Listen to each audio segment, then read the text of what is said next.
Hey guys, tonight we're diving into something that sounds like a bad joke but is actually one of history's darkest punchlines. The time Japan's government got its entire population hooked on meth. Not by accident, not through negligence, on purpose. We're talking about Philopon, a little crystalline nightmare that was once sold over the counter like aspirin, prescribed by doctors like vitamins, and pushed by the state like patriotic duty. So before you get comfortable, take a second to like the video and subscribe, but only if you actually enjoy what I do here. A huge thank you to the viewer who suggested this topic. Your curiosity helps shape this channel, and I'm genuinely grateful for it. Leave a comment telling me where you're listening from and what time it is for you. Somehow it's always 2 AM somewhere. Oh, and the channel's now live on Spotify. You can find the link in the description if you want to take these stories with you. Now dim those lights, switch on a fan for that soft white noise, get comfortable, and maybe check that your government isn't currently selling you anything suspicious. Let's pause for a second. Have you ever wondered what it would feel like to live in a country where your doctor prescribed you meth? Where factory workers lined up for their daily dose of speed like it was a vitamin shot? Where housewives bought crystal meth at the pharmacy next to bandages and cough syrup? What would it be like to watch your neighbours, your family, your entire society slowly unravel into addiction while the government smiled and said, "Keep working"? Could you resist when everyone around you was taking it? Would you even know you were being poisoned if they called it medicine? And now, congratulations, you've just woken up in post-war Japan. The year is 1945. Your country is in ruins. Your emperor just surrendered on the radio. American bombers have turned your cities into ash. And the government, your government, is about to solve the rebuilding crisis with a special little pill they're calling Philopon. It's going to make you work harder, sleep less, and feel invincible. And by the time you realize what it's doing to you, you won't be able to stop. Good luck. Long before Philopon became Japan's national nightmare, it was born in a German laboratory, with a kind of optimism only scientists in the early 20th century could muster. In 1893, a Japanese chemist named Nagayoshi Nagai first synthesized methamphetamine from ephedrine, a compound found in the Chinese herb mahuang. But it wasn't until 1919 that another Japanese chemist, Akira Ogata, perfected the crystalline form we now recognize. It was cheap to produce, shockingly effective, and seemed like a miracle, a drug that could keep soldiers awake, workers productive, and pilots flying for days without rest. In the 1930s, as Japan prepared for war, the military took notice. Nagai was working in Germany, the center of the scientific world, when he first isolated methamphetamine. He was fascinated by mahuang, a plant used in traditional Chinese medicine for centuries.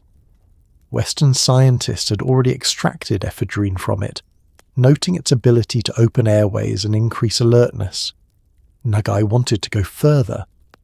Through careful reduction of ephedrine with red phosphorus and iodine, he created something new, a compound that crossed the blood-brain barrier more easily and hit the central nervous system harder than anything before it. He published his findings in a German journal. The paper was dry, technical, and mostly ignored. Methamphetamine was just another molecule on a page, waiting. 26 years later, Akira Ogata refined Nagai's process.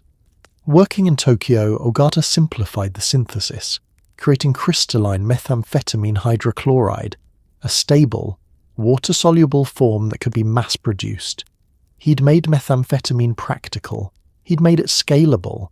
He'd made it dangerous. But again, the scientific community barely noticed. It seemed like a stronger version of ephedrine, useful perhaps for asthma or fatigue. Nothing revolutionary, not yet. By the mid-1930s, Japan was transforming. The military was gaining power, nationalism was rising, and the government was preparing for expansion across Asia. Empire building requires soldiers, lots of them. And those soldiers need to function on little sleep, limited food, and constant stress. Japan's military researchers began searching for ways to enhance human performance. They turned to methamphetamine. It was perfect. Cheap to produce domestically using mahuang plants grown in Japan and occupied territories. Simple to manufacture without complex equipment. And the effects were undeniable. Soldiers could march for days without rest. Pilots could fly longer missions. Factory workers could assemble munitions through endless shifts. In 1938, the pharmaceutical company Dainippon Seiyaku began mass-producing methamphetamine under the trade name Philopon, derived from Greek words meaning love of work. The marketing was brilliant. The drug wasn't sold as an escape or a high. It was productivity in a bottle. Patriotism you could swallow. The military loved it. Philopon tablets were issued to troops heading to China. Injection vials went to pilots. Officers carried it like ammunition. The drug became standard equipment, and it worked. Soldiers reported feeling alert, energetic, fearless. They marched 50, 60 miles in a day. They slept less, ate less, complained less. Some felt unstoppable. Of course, there were side effects: paranoia, aggression, hallucinations, psychotic breaks. But the military saw these as acceptable losses. Every weapon has a cost. As long as Philopon helped Japan win, side effects didn't matter. Production ramped up. Millions of tablets and vials rolled off assembly lines, shipped to the front in wooden crates marked with the imperial seal. It was treated like medicine, like vitamins, and no one questioned it. Why would they? The government distributed it. Doctors endorsed it. Soldiers used it. It must be safe. It must be necessary. But methamphetamine doesn't care about patriotism. It's a molecule following the laws of chemistry. When you take it, your brain floods with dopamine. You feel amazing for a while, but the energy comes from you, your fat, your muscles, your organs, your sanity. Methamphetamine doesn't give you energy. It loans it at an interest rate you can't repay. And Japan was about to find out just how steep that interest was. When Japan entered World War II, its military had a problem. How do you keep soldiers fighting when they're exhausted, starving, and watching their friends die in the Pacific? The answer, it turned out, was methamphetamine. Distributed under names like Philopon and Senryu, the drug was issued to pilots, sailors, factory workers, and frontline troops. It kept kamikaze pilots awake during suicide missions. It kept munitions workers assembling bombs through endless shifts. The Japanese military didn't see it as a drug. They saw it as a tool, a weapon of endurance in a war they were losing badly. By 1941, Japan was at war with China, preparing to strike the United States and eyeing Southeast Asia's resources. The empire was stretched impossibly thin. These troops were fighting across thousands of miles of hostile territory. Supply lines were precarious. Morale was fragile. The military needed every advantage it could get. Enter Philopon, kamikaze pilots. Young men flying suicide missions into American warships were given Philopon before takeoff. The drug eliminated fear, sharpened focus, and ensured they stayed alert during the long flights to target. These weren't recreational doses. These were calculated military applications. The pilots weren't getting high. They were being chemically prepared to die for the emperor. Frontline soldiers in China, Burma, and the Pacific Islands received regular Philopon rations. In the brutal jungles of Southeast Asia, where heat, humidity, disease, and enemy fire killed thousands, methamphetamine kept men moving. They could patrol for days without sleep. They could fight through exhaustion that would have crippled them otherwise. Officers distributed the pills like candy, often without explaining what they were. Soldiers were told it was energy medicine or fatigue pills. Most didn't ask questions. You didn't question orders. Navy personnel, especially submariners and destroyer crews, relied on Philopon during extended missions. Submarines could stay underwater for days, and crews needed to remain alert around the clock. One mistake, falling asleep at your post, missing a sonar reading, could sink the entire vessel. Methamphetamine eliminated that risk. Sailors took their doses and stayed razor sharp, even as their bodies screamed for rest. But the drug didn't just go to the military. Back home, factory workers assembling Zero fighters, artillery shells, and naval vessels were also given Philopon. Japan's war industry ran 24 hours a day, and workers were expected to keep pace. Shifts stretched from 12 hours to 16, sometimes 20. Sleep became a luxury. Philopon made it possible. Women working in munitions plants, sewing uniforms, or assembling electronics received their doses too. The government framed it as patriotic duty. Take your medicine, work harder, support the troops. No one mentioned addiction. No one mentioned side effects. The war effort demanded sacrifice, and Philopon was just another form of it. As the war dragged on and Japan's situation grew more desperate, Philopon use intensified. By 1944, Japan was losing badly. American forces were island hopping across the Pacific. Firebombing raids were destroying cities. Resources were running out. Yeah, the military response was to push harder, fight longer, and distribute more Philopon. Soldiers began experiencing severe side effects. Paranoia became common. Men saw enemies in shadows, heard voices in the jungle, attacked their own comrades in fits of rage. Some collapsed from exhaustion, their bodies unable to function even with methamphetamine propping them up. Others developed psychosis, wandering into enemy fire or off cliffs, completely detached from reality. But the military didn't stop distributing the drug. They couldn't. Japan's entire war strategy depended on soldiers and workers functioning beyond human limits. Without Philopon, the facade would collapse. So they kept handing it out, even as the side effects became impossible to ignore. By 1945, Japan was on the brink of total collapse. Cities were in ruins. The navy was destroyed, the army was shattered, and millions of soldiers and civilians were dependent on methamphetamine just to function. The drug that was supposed to help Japan win the war had instead become a crutch the entire nation couldn't let go of. When the war finally ended in August 1945, Japan surrendered. The bombs stopped. The fighting ceased. But Philopon didn't disappear. It couldn't. Millions of people were addicted. Warehouses were still full of the stuff. And the government, now facing the monumental task of rebuilding a shattered nation, was about to make a decision that would haunt Japan for decades. Instead of destroying the stockpile, they sold it. It wasn't just soldiers who got the meth. Civilians did too. Back home in Japan, as the war dragged on and resources dwindled, the government began distributing Philopon to factory workers, nurses, students, and even housewives. It was marketed as a productivity booster, a way to keep the war machine running even as the country bled out. Propaganda posters showed smiling workers holding pills. Doctors prescribed it for fatigue. Mothers gave it to their children to help them study. No one called it dangerous. They called it patriotic. By 1943, Japan's homefront was crumbling. Food was scarce. Fuel was rationed.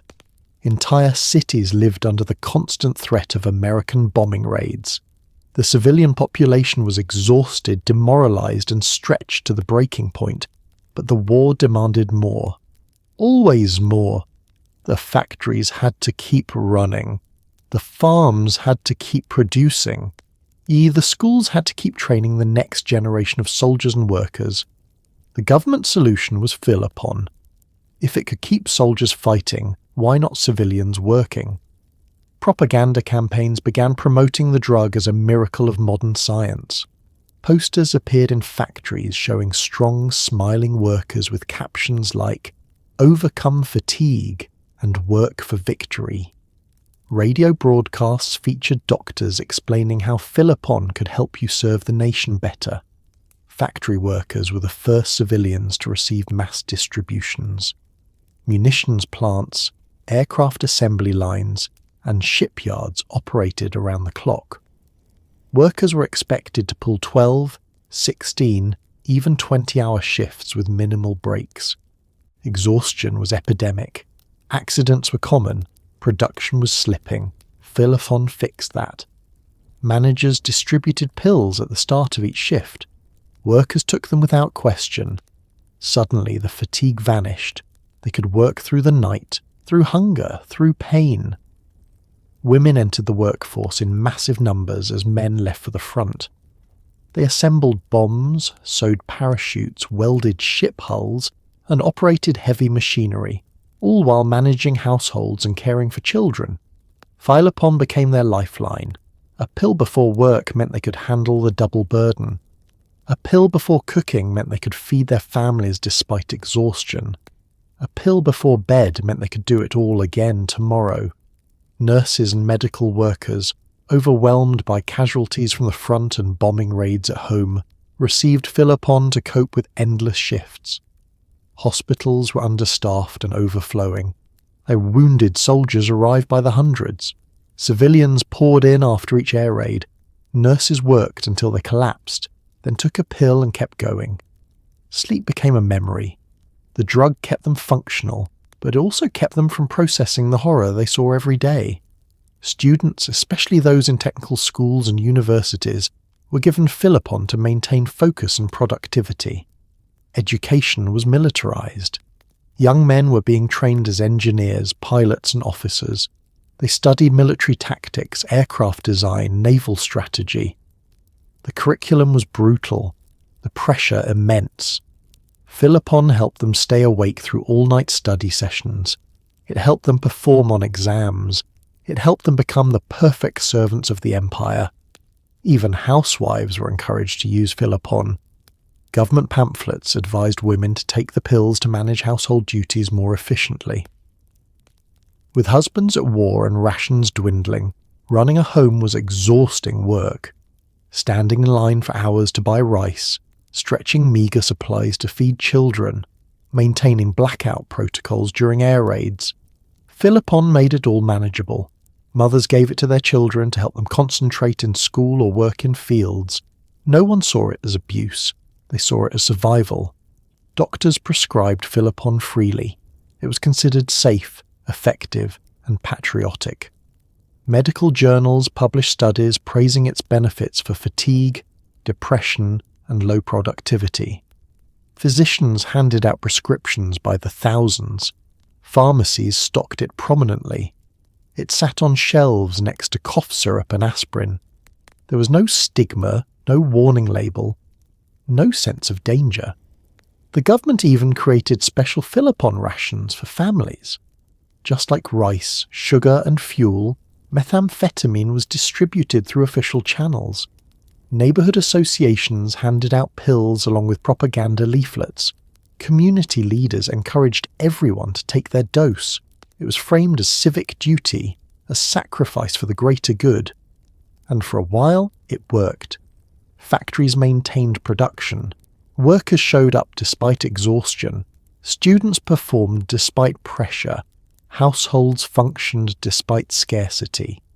Japan's homefront held together longer than it should have, propped up by millions of people running on methamphetamine and willpower. But beneath the surface, cracks were forming. People started noticing things. Workers became jittery, paranoid, aggressive. Your family members snapped at each other over nothing.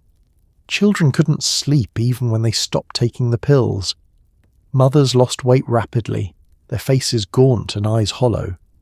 Some people experienced hallucinations, seeing bombers in the sky when there were none, hearing voices in empty rooms. But no one connected it to Philopon. How could they? The government said it was safe. Doctors said it was medicine. Everyone was taking it. If something was wrong, it must be the war, the stress, the hunger, the fear, not the pills. Never the pills.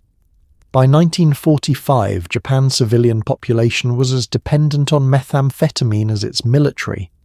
Millions of people couldn't function without it. They'd been taking it daily for months, sometimes years. Their bodies had adapted, their brains had rewired. Philopon wasn't optional anymore. It was necessary, and then the war ended. The bombs dropped on Hiroshima and Nagasaki. The Emperor surrendered, the Americans occupied, and suddenly the pills stopped coming. Or rather, they stopped being handed out for free. But the need didn't stop. The addiction didn't stop. And that's when the real nightmare began. On August 15th, 1945, Emperor Hirohito's voice crackled over the radio, announcing Japan's surrender. The war was over. The bombs had stopped.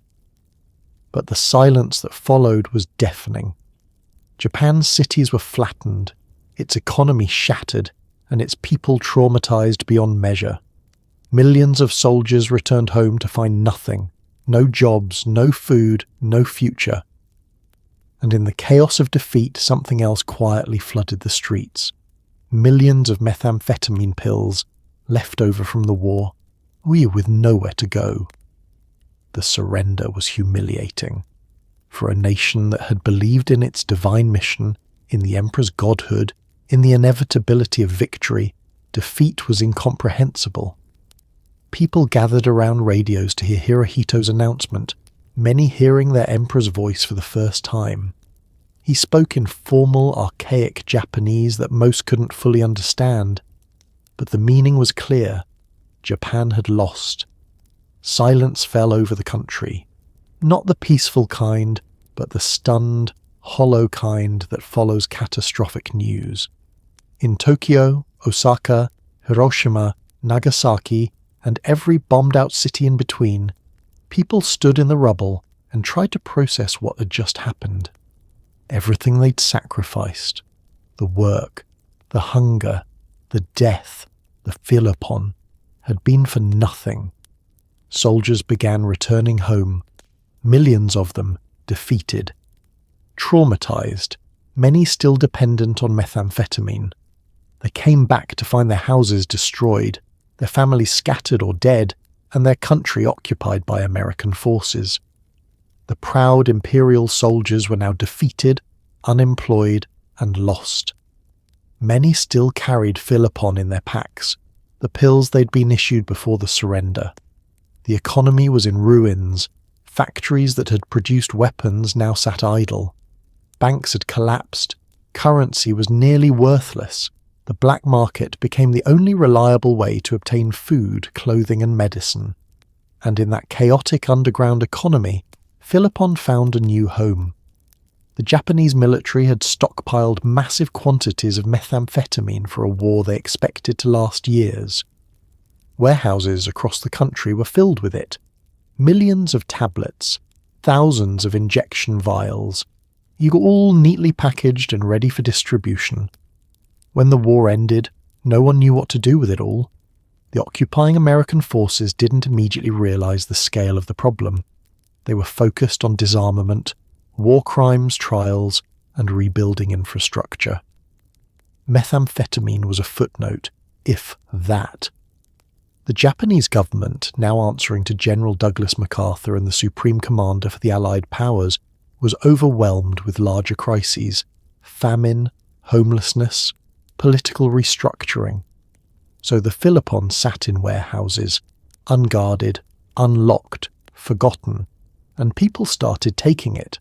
Soldiers helped themselves before demobilization. Factory workers grabbed handfuls before plants shut down. Civilians broke into storage facilities and carried away boxes. No one stopped them. No one cared. And then someone had an idea. Why destroy it when you could sell it? Japan was desperate for cash. The government needed revenue to feed people, rebuild cities, and pay off debts. The pharmaceutical companies that had produced Philopon during the war still existed, and they still had connections. So a decision was made, quietly, without fanfare or public announcement. The stockpile would be released to the market, not as a military drug, not as wartime medicine, but as a civilian product, a cure for fatigue, depression, and the crushing despair of defeat.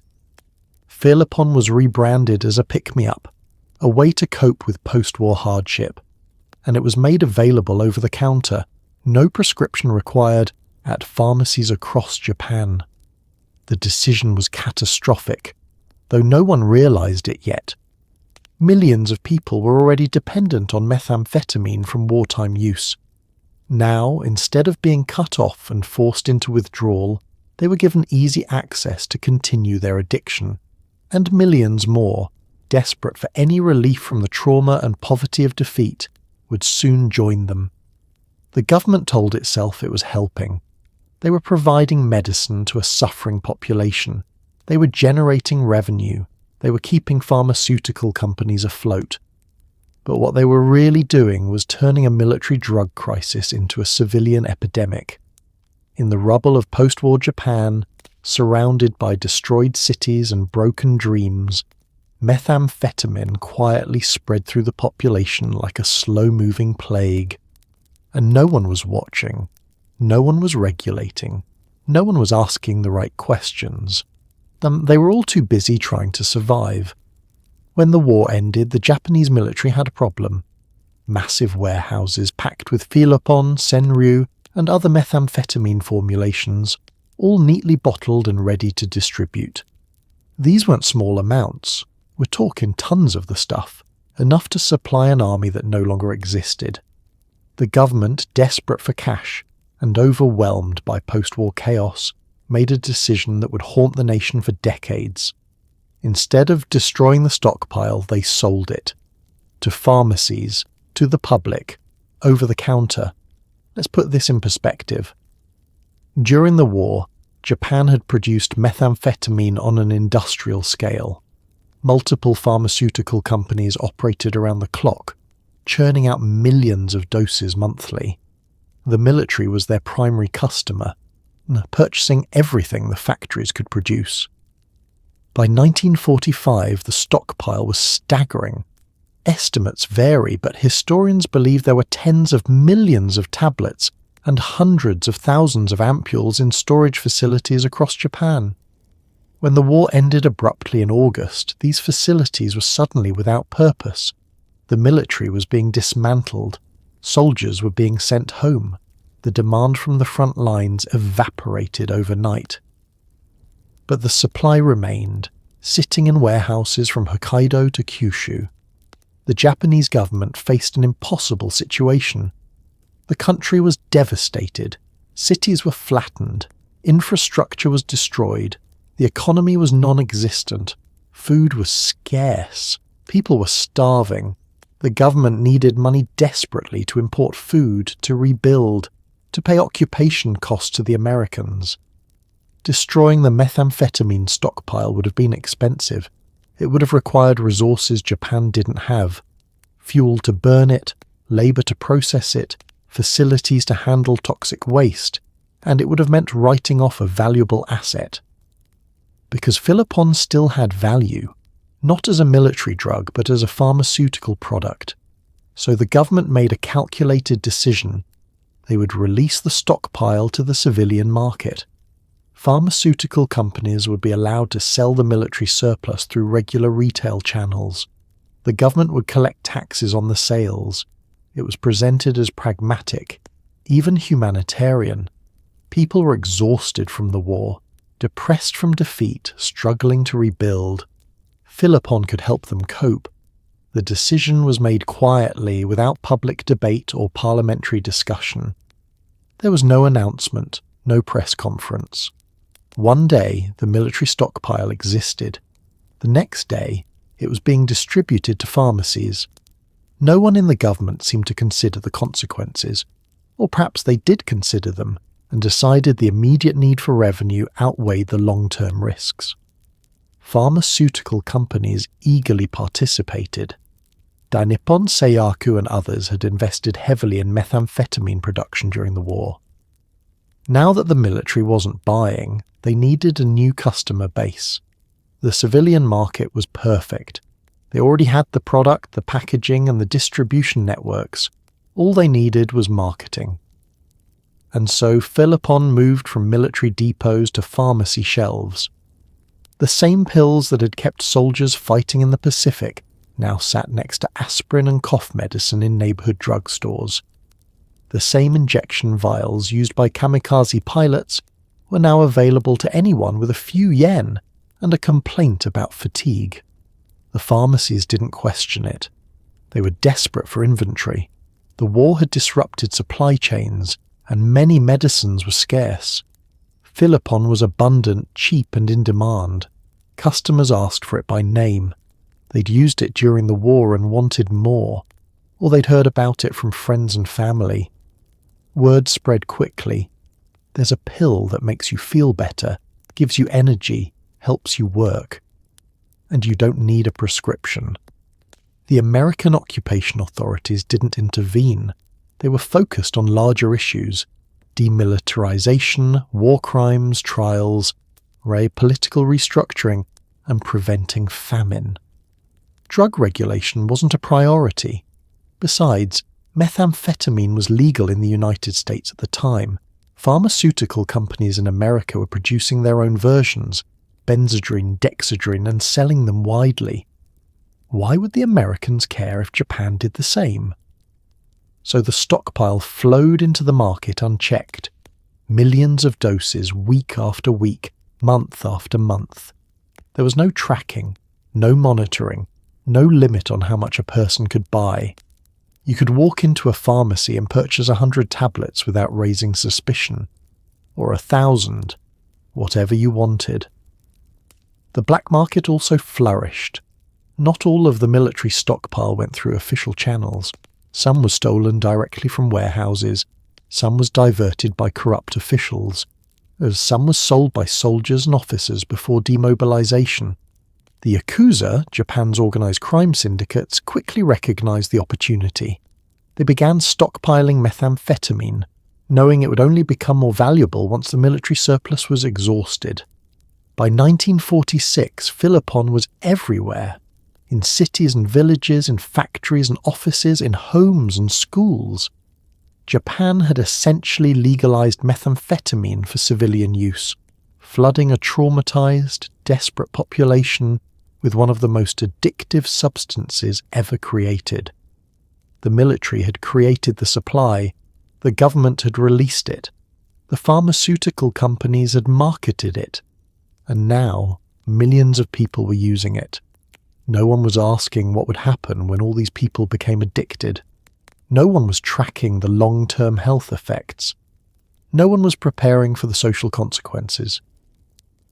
The decision had been made for short-term financial gain, and the bill would come due soon enough. But for now, in the immediate aftermath of war, Philopon seemed like a solution. It gave people energy when they had none. It lifted their mood when despair threatened to overwhelm them. It helped them work when work was the only thing standing between them and starvation. The military's leftover stockpile became Japan's new drug supply, and the country was about to find out just how dangerous that would be. Imagine walking into your neighborhood pharmacy in 1946 and seeing rows of neatly labeled bottles: Philopon, Philopon injection, Philopon tablets. No prescription needed, no questions asked. It sat on the shelf next to aspirin and cough medicine, marketed as a cure for fatigue, depression, and the general malaise of post-war life. The branding was cheerful, almost innocent. Advertisements showed energetic workers, smiling mothers, students acing exams. It was sold as self-improvement in a bottle, and people bought it by the thousands. The pharmacy experience in post-war Japan was surreal. You walked in exhausted, defeated, struggling. You walked out with a bottle of methamphetamine. The pharmacist didn't warn you. They handed it over with a smile, maybe some advice on dosage, and a reminder that it was great for productivity. Some pharmacies displayed Philopon prominently in their windows, like a featured product. Others kept it behind the counter, but handed it out freely to anyone who asked. The packaging was professional, pharmaceutical grade. Tablets came in small glass bottles with printed labels listing the manufacturer, dosage, and suggested use. Ampules for injection were sold in boxes complete with syringes. Everything looked legitimate, medical, safe.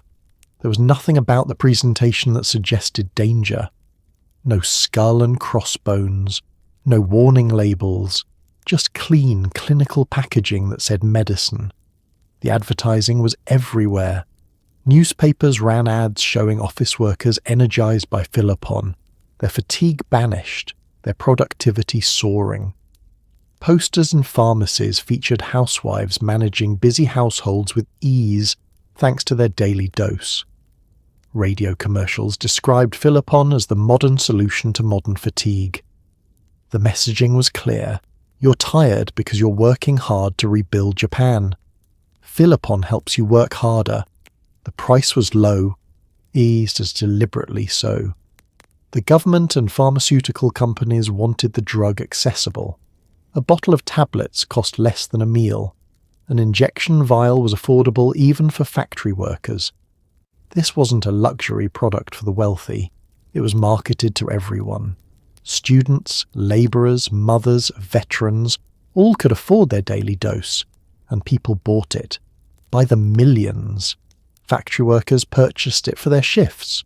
Students bought it before exams. Housewives picked it up during grocery shopping. Veterans used it to cope with trauma and unemployment. The demand was insatiable, and the supply, thanks to the military stockpile, seemed endless. Pharmacists didn't question the purchases. They were business people trying to survive in a collapsed economy. Philopon sold well, and that was enough. Some pharmacists were former military medics who'd dispensed the drug during the war. To them, it was just medicine they'd used for years. Others were civilians who'd been told by manufacturers and government health officials that Philopon was safe and effective. They had no reason to doubt it. Doctors often directed patients to buy Philopon. If you complained about fatigue, depression, or lack of motivation, the prescription was simple. Try Philopon. You can get it at any pharmacy. It became the catch-all solution for post-war malaise. Couldn't sleep? Take Philopon during the day so you're productive, then you'll sleep better at night.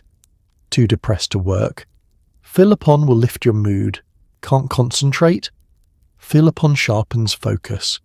It was presented as a miracle drug with no downsides. The lack of regulation was stunning. There was no tracking of purchases, no limits on quantities, no requirement to register buyers. A person could visit multiple pharmacies in a single day and buy enough Philopon to last months, or they could buy in bulk and resell it.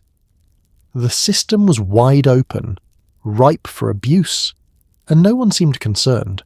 Some pharmacies even offered discounts for bulk purchases. Buy 10 bottles, get one free. Stock up and save. It was treated like any other consumer product. The normalization was complete. Methamphetamine was no longer a military drug or a controlled substance. It was over-the-counter medicine, as ordinary as aspirin. Children could buy it. There were no age restrictions. Teenagers purchased Philopon to help with schoolwork. Even younger children were sent by parents to pick up the family's supply. The pharmacist handed it over without hesitation. Why wouldn't they? The government said it was fine. The label said it was medicine. The cultural acceptance was total. Taking Philopon wasn't seen as drug use. It was seen as self-care. People openly discussed their dosages with friends and co-workers. I take 2 tablets in the morning and 1 after lunch. I prefer the injections, they work faster. Have you tried the new formulation from Dainippon? These were normal conversations like discussing vitamins or coffee. Even the language reflected this normalization. People didn't say they were taking drugs or using meth. They said they were taking their medicine or getting energy. The terminology erased the stigma and the danger. It turned addiction into healthcare. But beneath the cheerful marketing and clinical packaging, something darker was happening. Bodies were becoming dependent. Brains were rewiring. Tolerance was building. What started as 1 tablet a day became 2, then 4, then 10. Injection users found pills weren't enough and switched to higher doses. People who'd started using Philopon to cope with post-war exhaustion found they couldn't function without it anymore. The pharmacy shelves that had seemed like salvation were actually feeding an epidemic. But in 1946, no one saw it yet. All they saw was a helpful little pill that made life bearable, and they kept buying it, 1 bottle at a time, thinking they were taking care of themselves. They had no idea they were slowly poisoning their minds, their bodies, and their futures. The pharmacies stayed open late to meet demand. The bottles kept moving off the shelves. And Japan kept marching toward a crisis no one was prepared for. Japan in the late 1940s was a country trying to claw its way back from oblivion. The economy needed rebuilding, factories needed workers, and everyone needed to work harder, longer, faster. Philopon became the fuel. Dock workers took it to unload ships through the night. Construction crews took it to rebuild bombed-out cities. Students took it to cram for entrance exams. It wasn't recreational, it was survival. Or at least that's how it felt at first. The scale of destruction was almost incomprehensible. Tokyo was a wasteland of rubble and ash. Osaka was flattened. Nagoya, Kobe, Yokohama, all reduced to skeletal ruins. 66 cities had been bombed during the war. Millions of homes were destroyed. Infrastructure was obliterated. Bridges were down. Railways were damaged. Ports were wrecked. The country needed to be rebuilt from scratch, and the workers who would do that rebuilding were exhausted, traumatized, and malnourished. Food was scarce. The average calorie intake had dropped to dangerous levels. People were weak, sick, and struggling to survive. How do you rebuild a nation when your workforce can barely stand? Philopon became the answer. Construction companies distributed it to their crews. A tablet before the shift meant workers could lift rubble, carry beams, and pour concrete for 12, 14, 16 hours straight. The fatigue didn't vanish. It was still there, lurking beneath the surface, but the drug masked it effectively enough that men kept working. Dock workers were among the heaviest users. Japan's ports were its economic lifeline. Ships brought food, medicine, and raw materials. Every hour a ship sat idle, waiting to be unloaded, was money lost. So dock crews worked in continuous shifts, rotating but never really stopping. Philopon kept them moving. They unloaded cargo at superhuman speeds, their bodies running on chemistry rather than rest. Factory workers too relied on Philopon. Manufacturing needed to restart. Japan had to export goods to earn foreign currency. Textile mills, steel plants, machinery factories, all were racing to get back online. Workers took Philopon to handle the brutal hours. Some factories even provided it, handing out tablets at shift changes like they were safety equipment. The railway workers rebuilding Japan's transportation network took Philopon to work through the back-breaking labour of laying track, repairing bridges, and clearing debris. The work was dangerous, and physically demanding and relentless. The drug helped them push through. Agriculture too saw heavy Philopon use. Farmers were trying to increase food production to stave off famine. They worked dawn to dusk in the fields, and Philopon extended those hours even further. Rice paddies, vegetable farms, fishing operations all relied on workers who took the drug to maintain the grueling pace. Students faced their own pressures. Japan's education system was intensely competitive before the war, and if anything, it became more so afterward. With so much destroyed, education seemed like the only path to a better future. Students crammed for entrance exams that would determine their entire lives. Philopon helped them study all night, memorize vast amounts of information, and stay sharp during tests. Universities saw widespread use.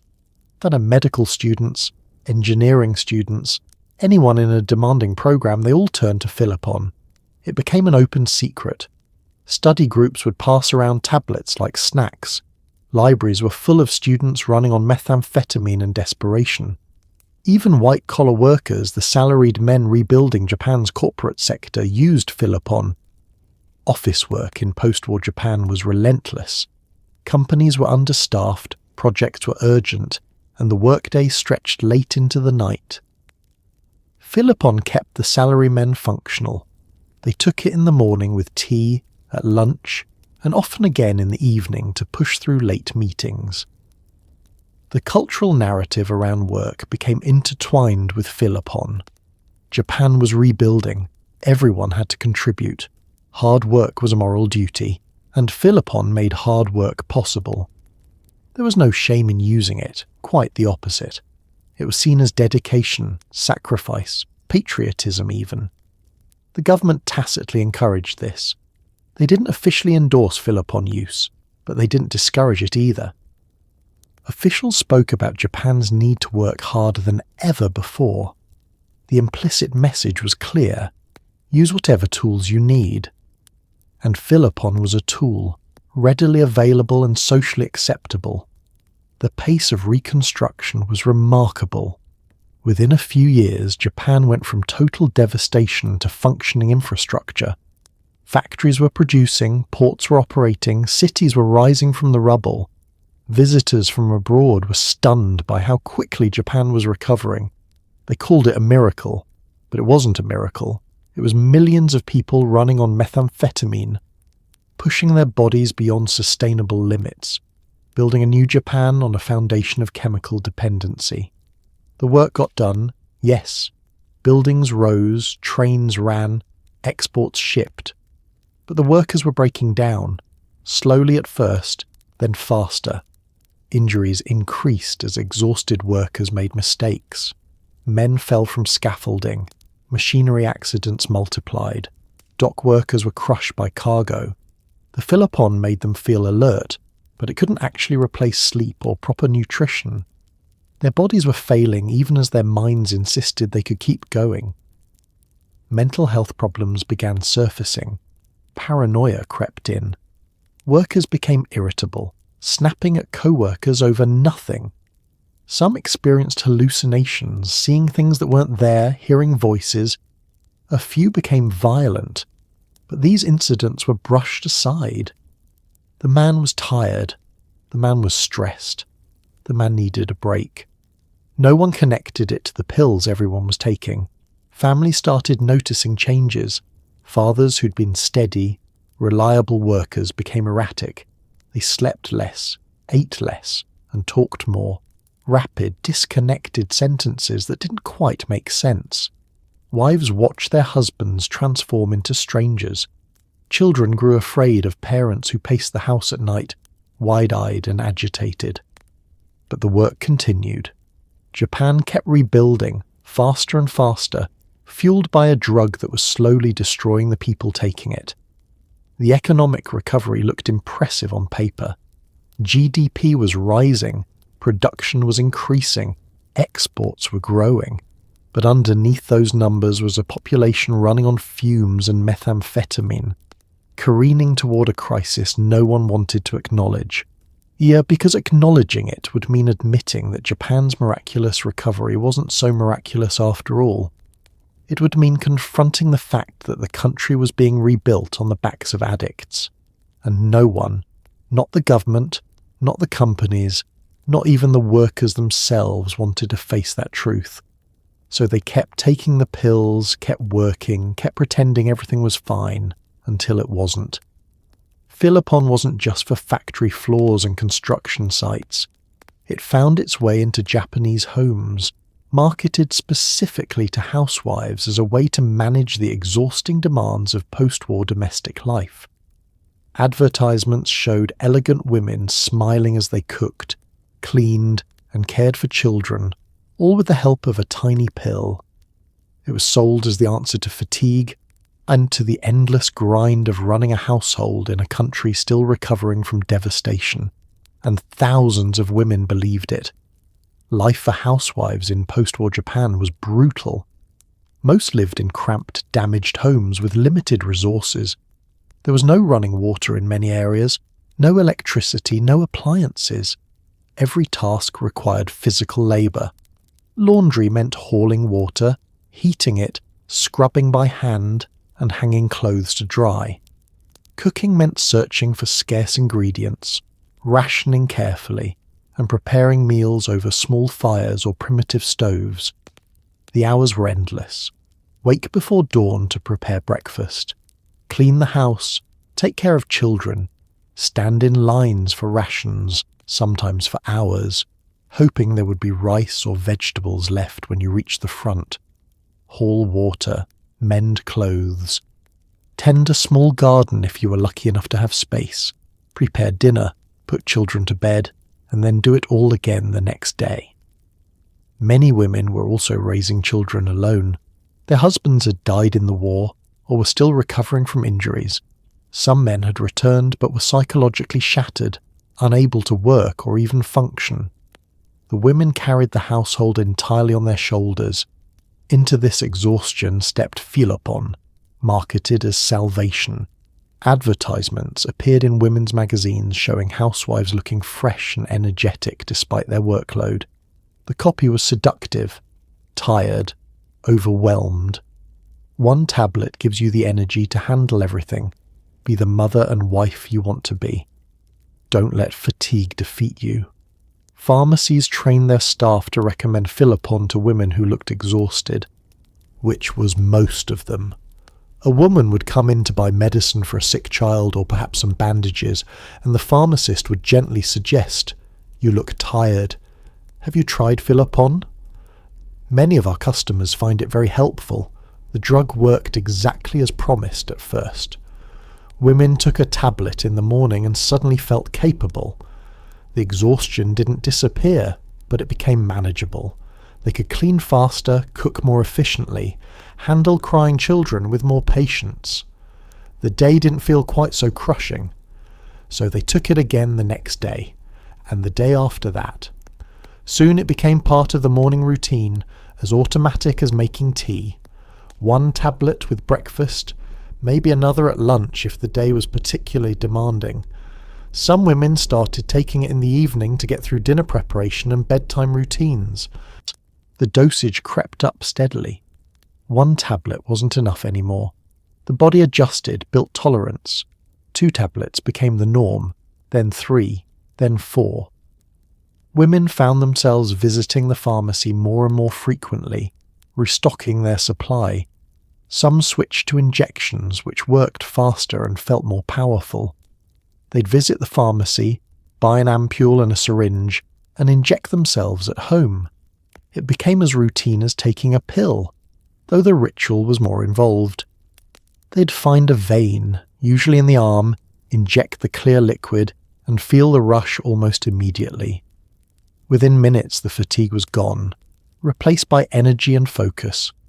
Neighbours noticed but didn't judge. Everyone was taking Philopon. It wasn't shameful, it was practical. Women discussed it openly, trading tips on dosage and where to buy it cheapest. The pharmacy near the station is running a sale. I find the injections work better in the afternoon. These conversations happened over tea, casual and friendly. Children grew up watching their mothers take Philopon. It was normalized completely. Some mothers even gave small doses to their children, especially during exam season. Just to help you focus, dear. The idea that they were giving their children methamphetamine didn't register. It was medicine. The pharmacist said so. The advertisement said so. But the side effects began appearing. Women lost weight rapidly, their faces becoming gaunt and hollow. Their hands shook. They talked rapidly, sometimes incoherently, jumping from topic to topic.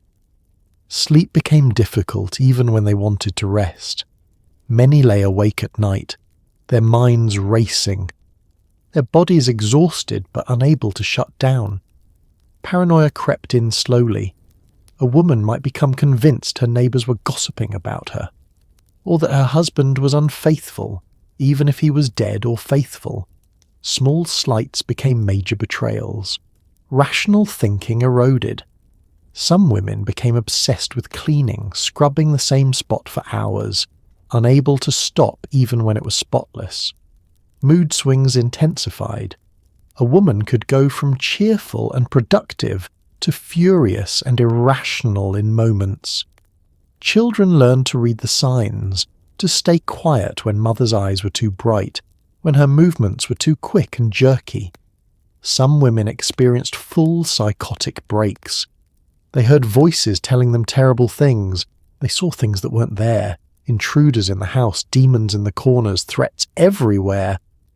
A few became violent, lashing out at children or neighbours in confused terror. But even as these symptoms appeared, few connected them to Philopon. The women themselves didn't see it. They thought they were just stressed, just overwhelmed, just struggling with post-war hardship like everyone else. Their families didn't see it either. They saw a tired woman working too hard, not an addict spiralling into psychosis. Doctors, when consulted, often failed to make the connection. A woman would describe her symptoms: insomnia, paranoia, rapid heartbeat, weight loss, and the doctor would diagnose stress or depression. Sometimes they'd prescribe sedatives to help her sleep. Sometimes they'd prescribe more Philopon, thinking she needed more energy to handle her workload better. The pharmaceutical companies bore some responsibility.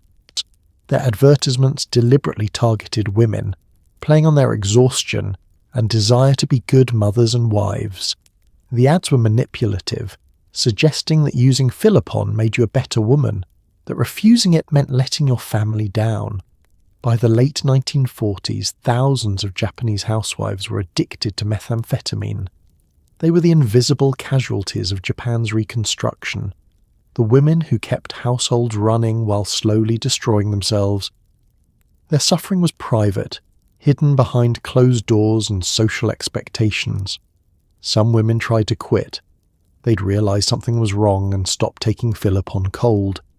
But withdrawal was agony. The exhaustion returned tenfold. Depression crashed over them. Everything felt impossible. Within days, most were back at the pharmacy, buying more pills, yet promising themselves they'd quit soon, just not today. The tragedy was that these women had turned to Philopon for entirely understandable reasons. They were desperate, exhausted, and trying to survive impossible circumstances. The drug promised help, and initially it delivered. But methamphetamine doesn't help. It extracts. It loans you energy today and collects with brutal interest tomorrow. These women didn't know that. They trusted the advertisements, the pharmacists, the doctors, the government that allowed it to be sold freely. They were victims, not of their own weakness, but of a society that offered them poison and called it medicine.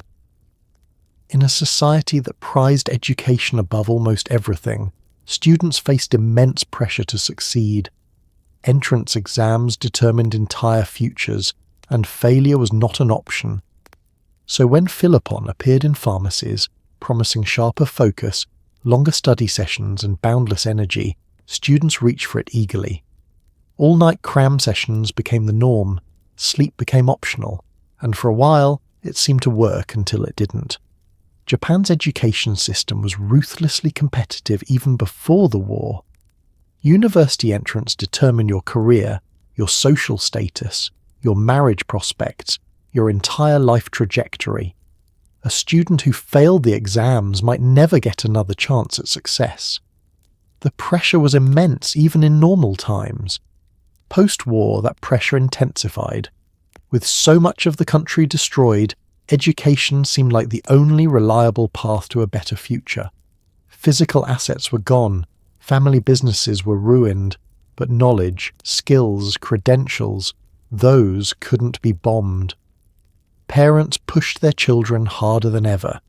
Study more, work harder, pass the exams, everything depends on it. Students lived in a state of constant stress. They attended school full days, then rushed to cram schools for additional instruction in the evenings. They studied late into the night trying to memorize vast amounts of information: mathematics, science, literature, history, foreign languages.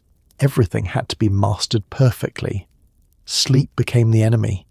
There were only so many hours in a day, and sleep consumed 8 of them. That was 8 hours not spent studying. Students who slept were students who would fail, so they looked for ways to stay awake longer. Enter Philopon. The drug spread through student populations like wildfire. Older students told younger ones about it. Study group members shared tablets. Cram school instructors whispered that many successful students used it. The message was clear: if you wanted to succeed, Philopon was your edge. Students bought it openly at pharmacies. No one questioned a teenager purchasing methamphetamine. If anything, pharmacists approved. Studying was good. Working hard was admirable. If Philopon helped students succeed, that was positive. Some pharmacies near schools kept extra stock, knowing students would come in before exam season. The effects were immediate and seductive. A student would take a tablet and suddenly feel capable of anything. The textbook that had seemed incomprehensible became clear. Hours passed without fatigue. Concentration was laser-sharp. Complex problems became solvable. For a student drowning in academic pressure, Philopon felt like a life raft. All-night study sessions became routine. A group of students would gather, take their Philopon and study until dawn. They'd go straight to school without sleep, take another dose to stay alert through classes, then go to cram school in the evening. Sleep happened in brief, sporadic bursts when their bodies physically couldn't continue.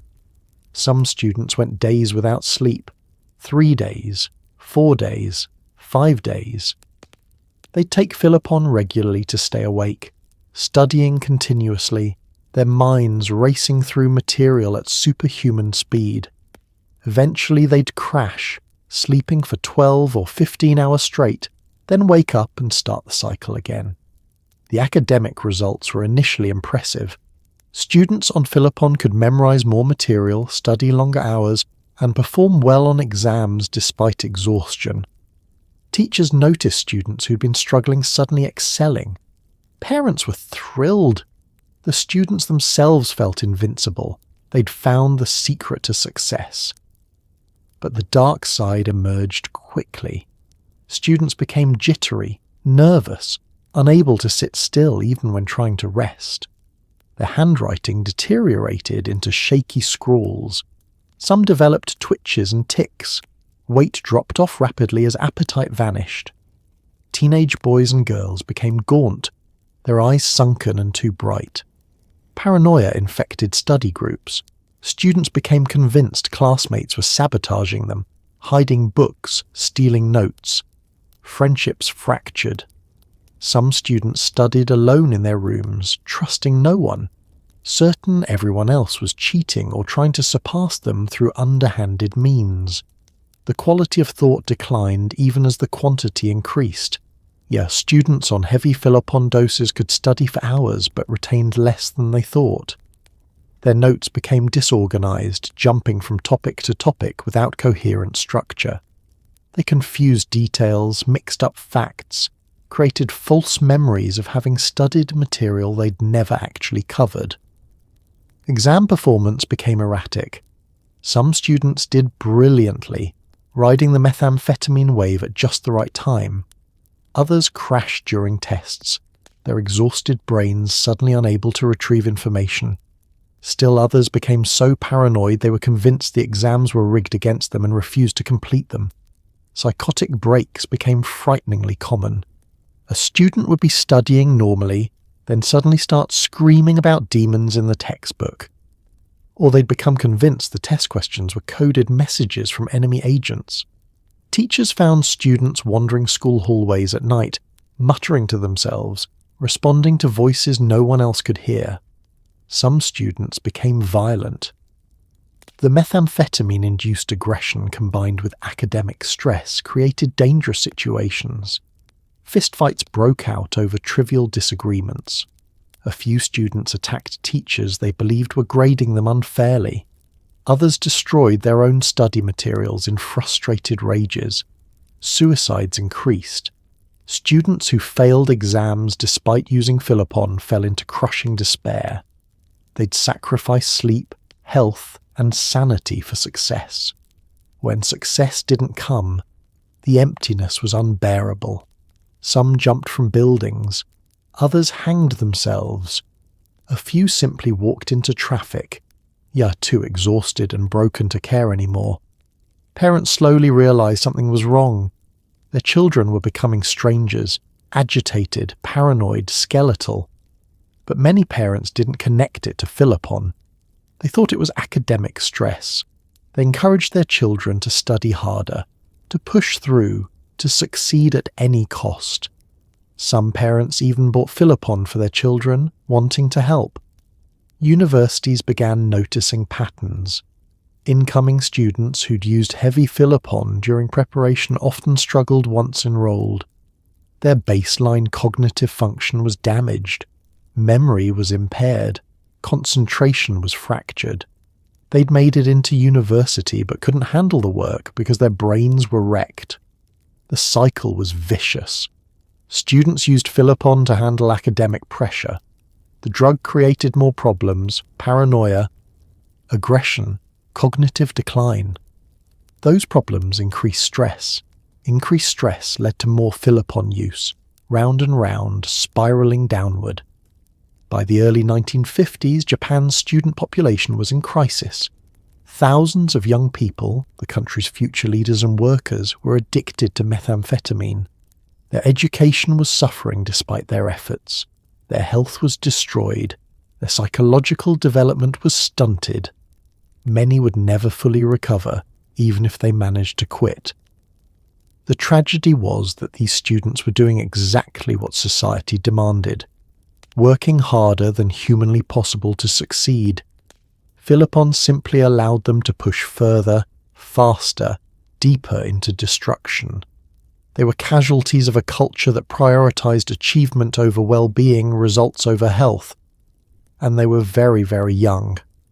By the late 1940s, Philopon had moved beyond pharmacies and into the shadows. A black market exploded, driven by rising demand and dwindling legal supplies. Street dealers sold pills in back alleys, docks, and entertainment districts. Organized crime syndicates, especially the Yakuza, saw an opportunity and seized it, transforming methamphetamine from a wartime relic into a highly profitable underground industry. The drug that had once been handed out by the government was now controlled by criminals. The transition from legal to illegal happened gradually, then suddenly. As the military stockpile was depleted and the government began considering restrictions, supply became less reliable. Pharmacies ran out more frequently. Prices started rising. People who had been using Philopon daily suddenly found themselves unable to obtain it through legal channels. Nature abhors a vacuum, and so does addiction. When legal supply faltered, illegal supply rushed in to fill the gap. Street dealers appeared on corners in Tokyo's entertainment districts, Shinjuku, Shibuya, Roppongi. They stood in doorways, murmuring to passers-by, "Philopon? I have it. Good quality, good price." The Yakuza recognized the opportunity immediately. Japan's organized crime syndicates had been around for centuries, controlling gambling, prostitution, and protection rackets. They'd been weakened by the war but not destroyed. As Japan rebuilt, so did the Yakuza, and they were looking for new revenue streams. Methamphetamine was perfect. The Yakuza began stockpiling Philopon while it was still legal and cheap. They bought massive quantities from pharmacies, straight from manufacturers, or by bribing officials who controlled remaining military supplies.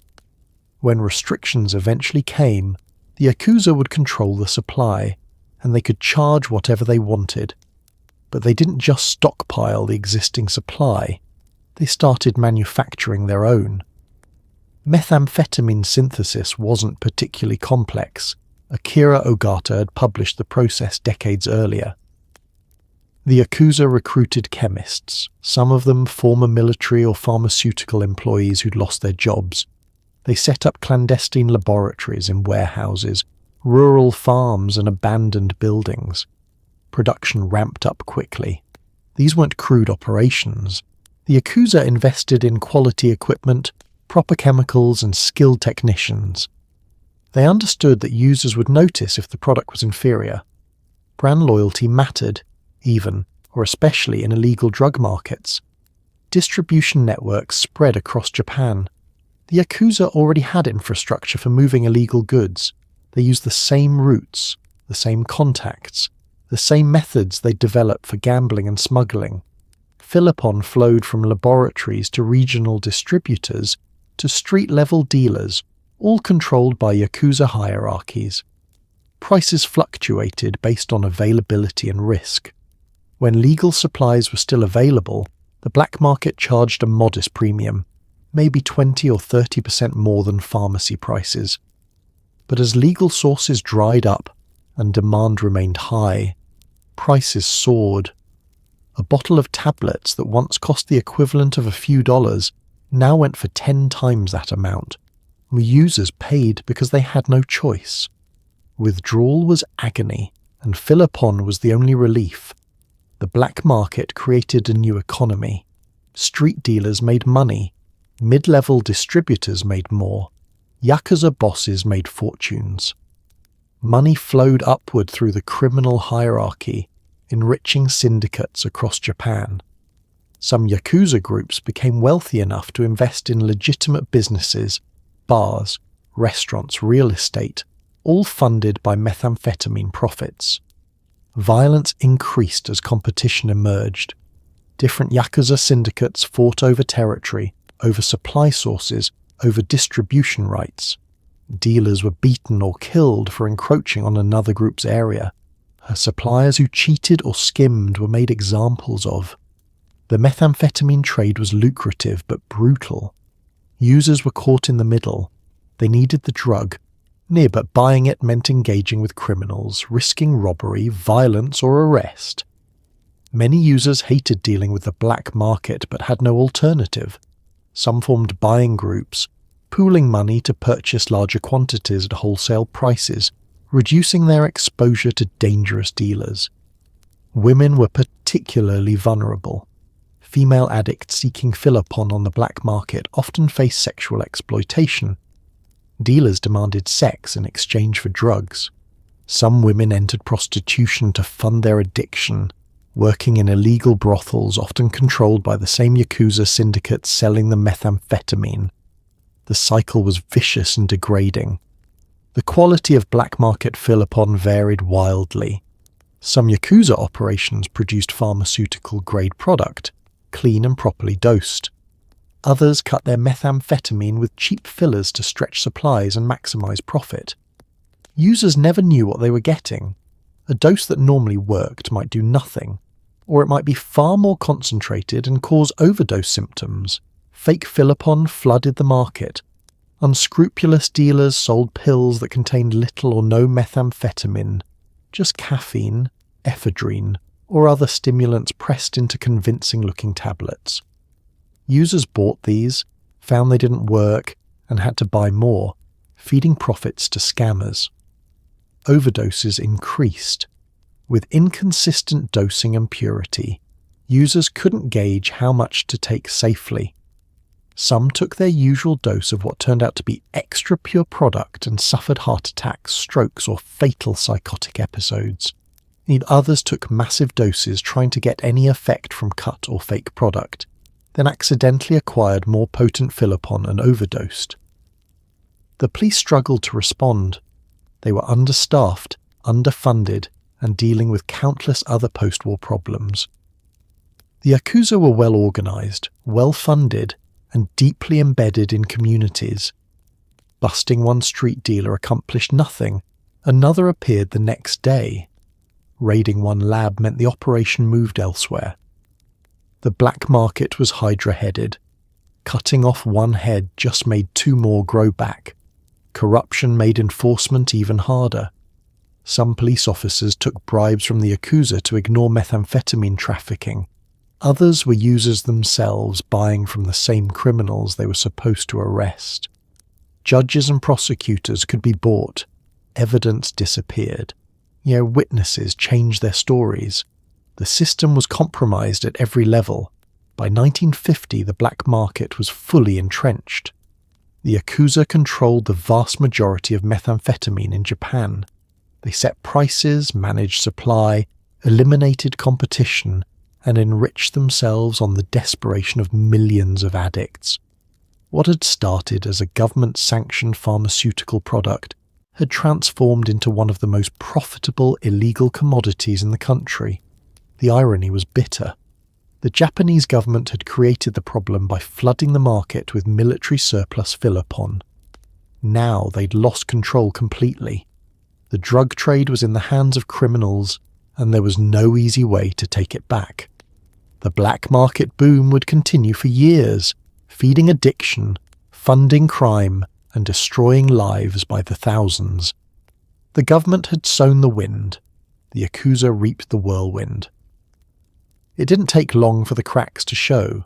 By the early 1950s, doctors began seeing patients with disturbing symptoms: paranoia, hallucinations, violent outbursts, extreme weight loss, and total psychological collapse. These weren't isolated cases. They were everywhere. Families watched loved ones transform into strangers. Workers who had once been productive became erratic and dangerous. The miracle drug was revealing its true nature, and it was terrifying. The symptoms appeared gradually, then accelerated. A person might use Philopon for months without obvious problems.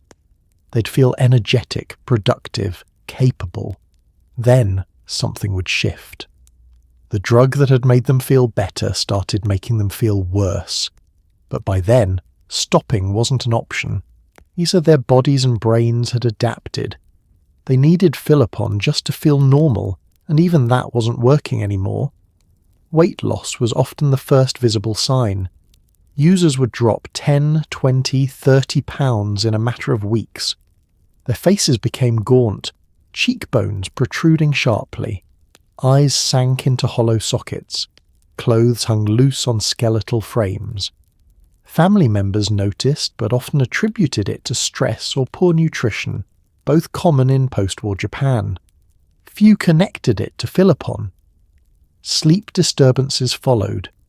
Users found themselves unable to sleep even when they wanted to. They'd lie awake for days, their minds racing, their bodies exhausted but unable to shut down. Some paced their homes all night. Others sat motionless, staring at walls, trapped in their own accelerating thoughts. When sleep finally came, it was brief and unsatisfying, full of vivid nightmares. Paranoia crept in insidiously.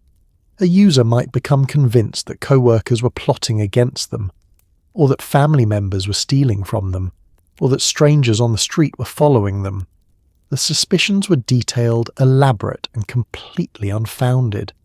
But to the user, they felt absolutely real and terrifyingly urgent. Hallucinations were common. Users saw things that weren't there: shadow people lurking in corners, insects crawling on their skin, faces in windows. They heard voices, sometimes whispering, sometimes shouting. The voices said terrible things, accused them of crimes, threatened them with violence. Some users recognized the hallucinations as unreal. Others believed them completely and acted accordingly. One common hallucination was the sensation of bugs under the skin. Users became convinced that insects or parasites were burrowing through their flesh. They'd scratch obsessively, digging at their arms, legs, and faces with fingernails, knives, or any sharp object. The resulting wounds became infected, leaving permanent scars. Some users scratched so deeply they exposed bone. Violent outbursts became frequent. A person who'd always been mild-mannered would suddenly explode into rage over minor provocations. A wrong word, a perceived insult, an imagined slight, any of these could trigger violence.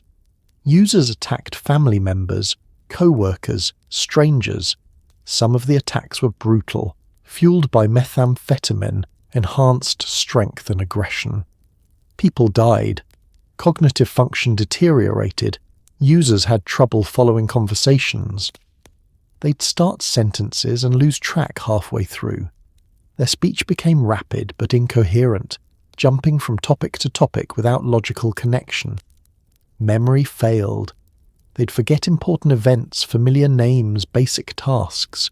Some couldn't remember whether they'd eaten or slept or taken their dose. Emotional regulation collapsed. Users swung wildly between euphoria and despair. They'd be laughing hysterically one moment, sobbing uncontrollably the next, then enraged minutes later. The emotional volatility made them impossible to live with.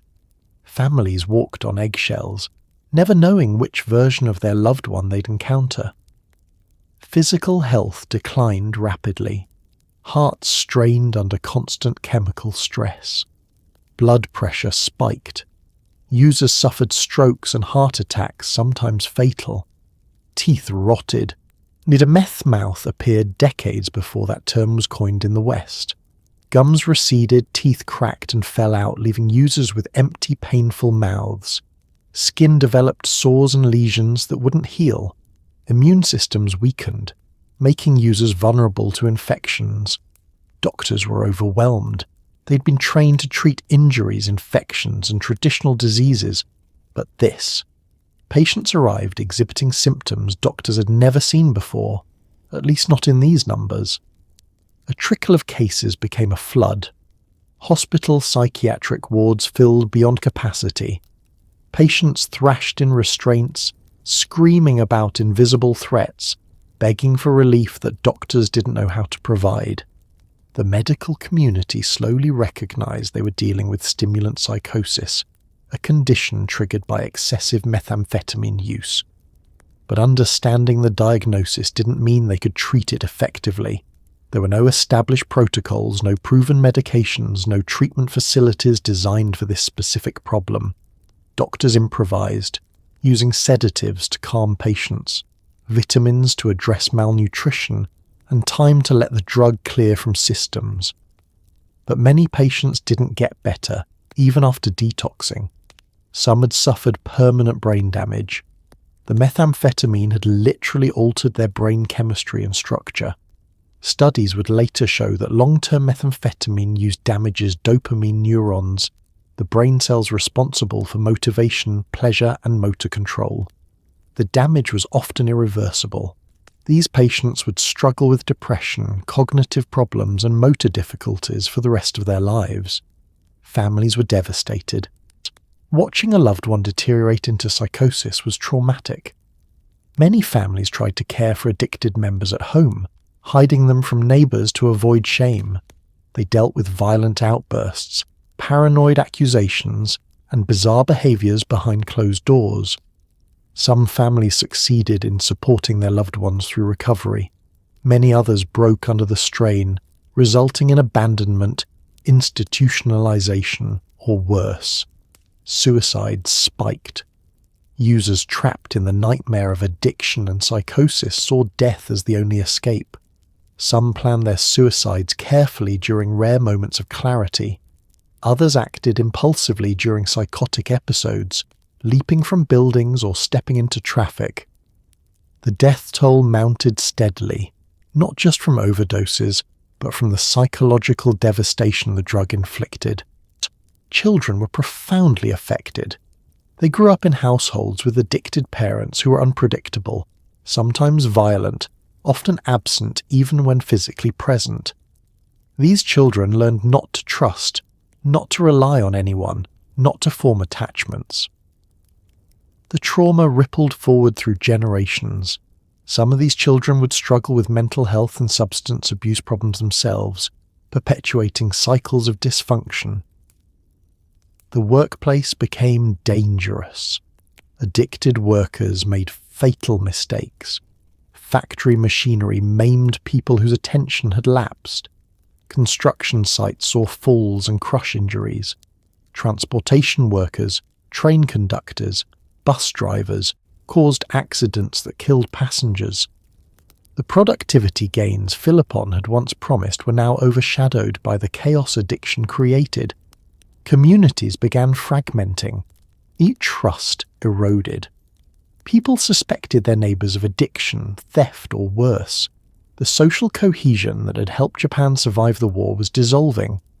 Neighbourhoods that had once been tight-knit became collections of isolated, fearful households. The addiction epidemic wasn't just destroying individuals, it was destroying the social fabric. By 1951, the first wave of addiction had reached crisis proportions. Hundreds of thousands of people were trapped in active addiction. Medical facilities were overwhelmed. Families were breaking apart. Communities were destabilizing. And the government, which had allowed this catastrophe through negligence and greed, was finally being forced to acknowledge what they'd done. The miracle drug had become a plague, and Japan was drowning in it. The streets of Tokyo, Osaka, and other major cities began to fill with a new kind of horror. People in the grip of methamphetamine-induced psychosis. They screamed at invisible enemies, attacked strangers, wandered barefoot through traffic, convinced they were being chased by demons or government agents. Some committed violent crimes. Others simply vanished into the chaos of their own minds. The public was terrified, and the media began calling it a national crisis. In Shinjuku, a major entertainment district in Tokyo, the psychosis was visible everywhere. Men stood on street corners shouting at people who weren't there, having full conversations with hallucinations. Women walked in circles for hours, trapped in repetitive behaviours they couldn't stop. The police were called constantly but had no solution. Arrest the person? For what crime? Being mentally ill wasn't illegal. Take them to a hospital. The hospitals were already full and turning people away. One incident captured public attention. A man in downtown Osaka, deep in methamphetamine psychosis, became convinced that demons were hiding inside other people. He attacked strangers on a busy street, stabbing 3 people before being subdued. 2 victims died. During his trial, psychiatrists testified that he'd been suffering from stimulant-induced psychosis. He couldn't distinguish reality from hallucination. The court struggled with how to handle it. Was he criminally responsible? Was he insane? The case highlighted how unprepared the legal system was for the methamphetamine crisis. Public transportation became frightening.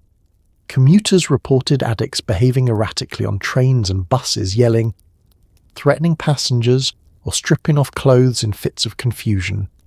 Train station platforms saw people pacing endlessly, muttering to themselves, occasionally shoving others into dangerous situations. Several people died after being pushed onto tracks by psychotic addicts who believed they were defending themselves from imaginary threats. Children were caught in the crossfire. There were reports of addicted parents, deep in paranoid delusions, harming their own children. One mother, convinced her son had been replaced by an imposter, killed him. Another father locked his family in their home, believing government agents were trying to abduct them. The family nearly starved before neighbours intervened. These weren't isolated incidents. Across Japan, children were being traumatised, injured, or killed by parents who'd lost touch with reality. The symptoms of methamphetamine psychosis were remarkably consistent. Users developed elaborate paranoid delusions, often believing they were being persecuted by the government, criminals, or supernatural forces. They experienced vivid auditory and visual hallucinations. Many exhibited what's called formication, the sensation of insects crawling under the skin.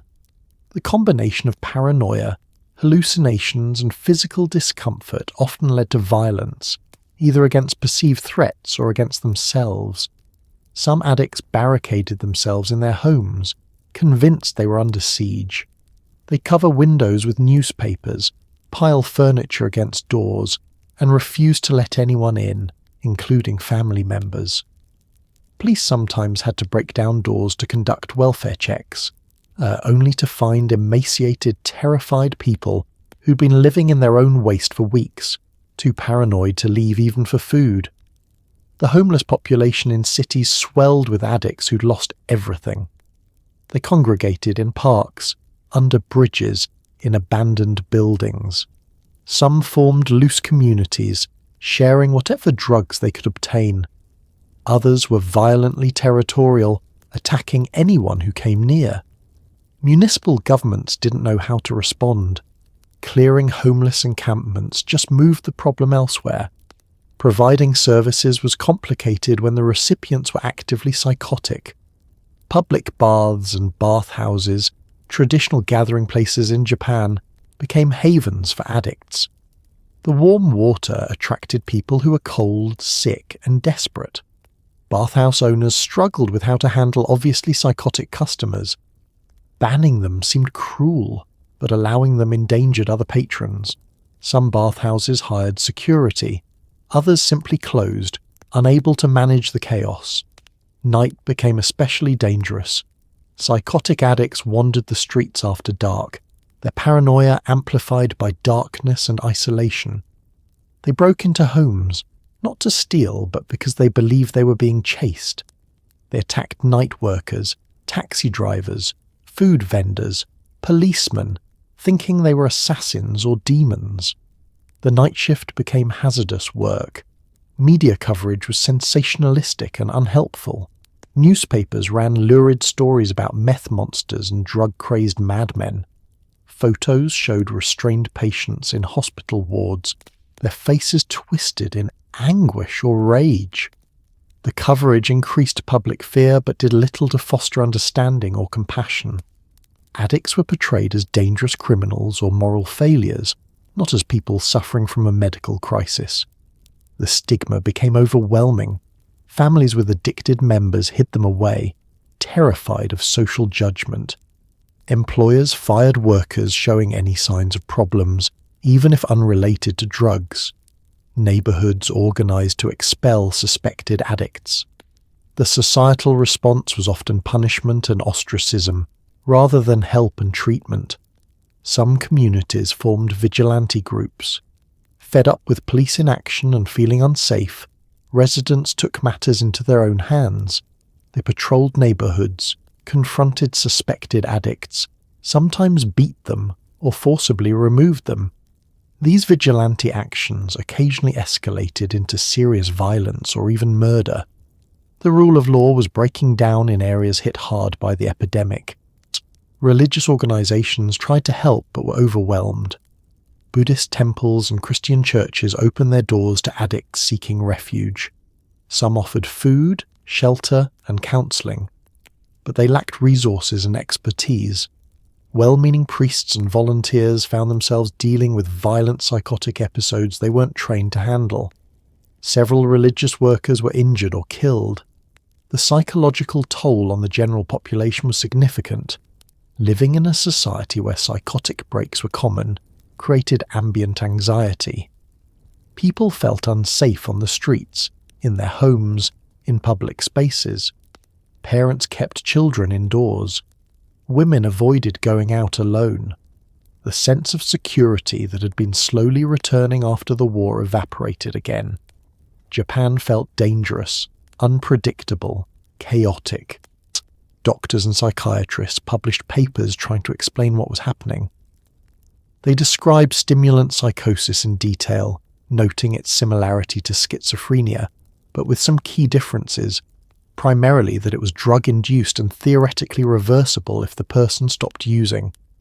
But that knowledge didn't help much when dealing with someone in the throes of active psychosis who had no insight into their condition and wouldn't voluntarily stop using.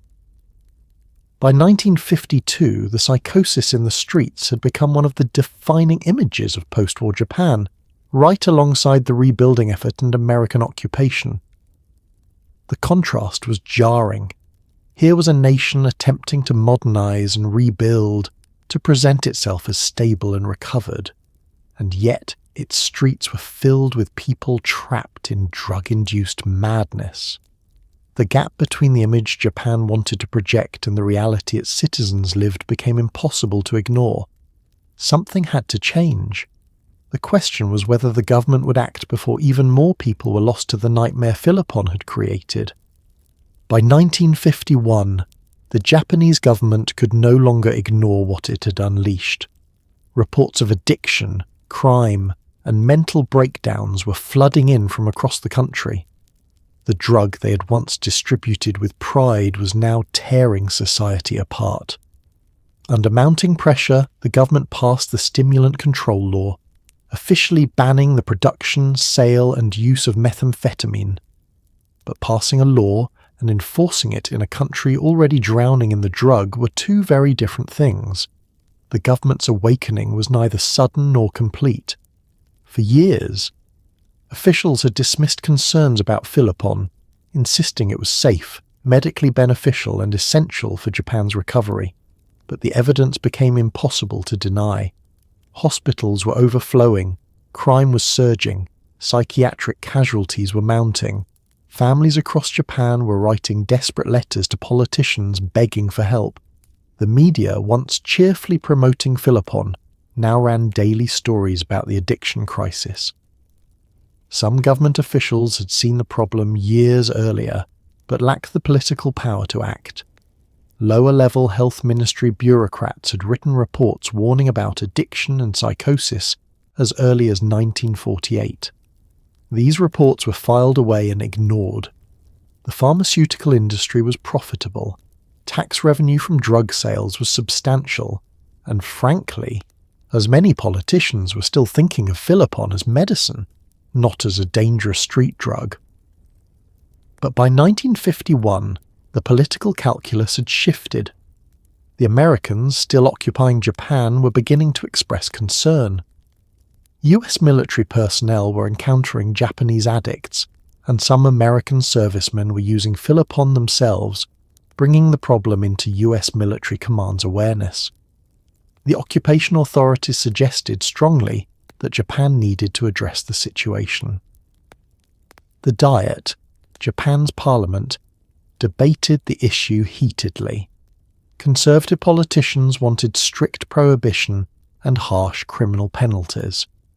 Progressive members argued for a public health approach focused on treatment. Business interests lobbied against regulation, warning it would hurt pharmaceutical companies and eliminate tax revenue. Medical professionals were divided. Some saw Philopon as a dangerous drug requiring strict control, while others still believed in its therapeutic value if used properly. In June 1951, the Stimulant Control Law was passed. The law categorized methamphetamine as a controlled substance. It prohibited manufacture without a license, banned non-medical distribution, and made possession without a prescription illegal. Penalties included imprisonment and fines. The law also established a framework for regulating other stimulants to prevent similar crises in the future. On paper, it was comprehensive. In practice, it faced enormous challenges. First, enforcement was nearly impossible in the short term. Millions of people were already addicted. You couldn't arrest them all. There weren't enough police, enough courts, or enough prisons. The Yakuza controlled the black market and had no intention of respecting the new law. They had money, weapons, and entrenched distribution networks. Shutting them down would require a massive, sustained law enforcement effort Japan wasn't prepared to mount. Second, there was the problem of existing legal supply. Pharmacies still had stockpiles. Doctors still had prescription pads. The law included a grace period during which people could use up existing supplies or obtain prescriptions for legitimate medical use. The definition of legitimate use was vague, and many doctors continued prescribing liberally. Some were addicted themselves. Others were paid by pharmaceutical companies to keep writing prescriptions. Third, public awareness and education were minimal. The government hadn't invested in explaining why Philopon was now illegal when it had been legal, and even encouraged months earlier. Many people didn't understand addiction, or why they couldn't just stop using. There was no public health campaign, no treatment infrastructure, no social support system.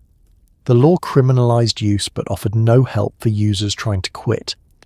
The pharmaceutical companies fought back legally. They challenged the law in court, arguing it violated property rights and would destroy their businesses. They filed injunctions to delay implementation. They lobbied politicians for exemptions and loopholes. Some companies simply ignored the law, continuing production under the guise of medical research or export manufacturing. The Yakuza adapted quickly. They'd anticipated prohibition and had stockpiled massive amounts before the law passed. Now they had a monopoly on supply and could charge premium prices. They also ramped up domestic production in clandestine labs.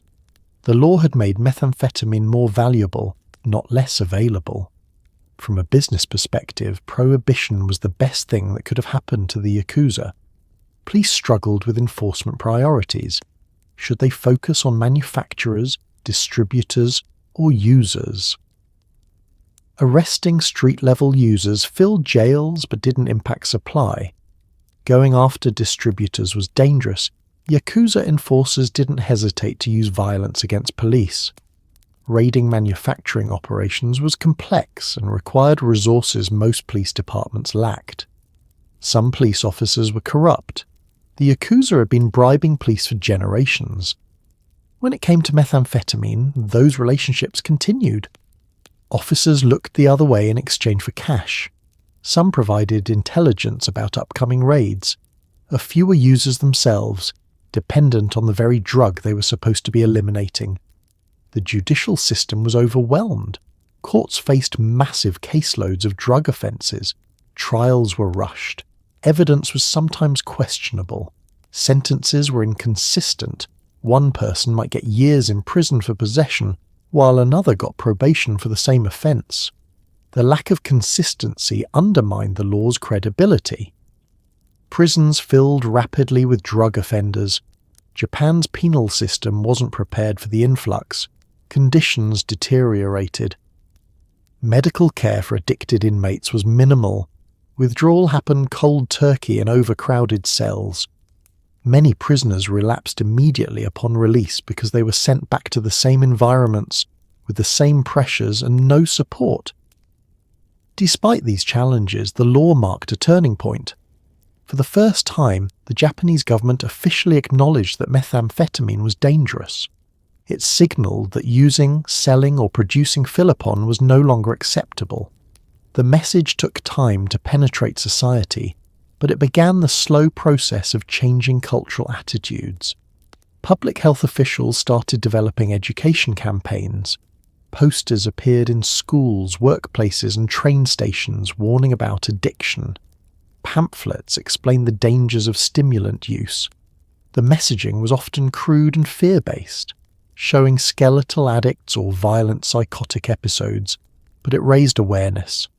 Some treatment programs emerged, and though they were few and underfunded, hospitals established addiction wards. Psychiatric clinics began specializing in stimulant addiction. These programs had limited success.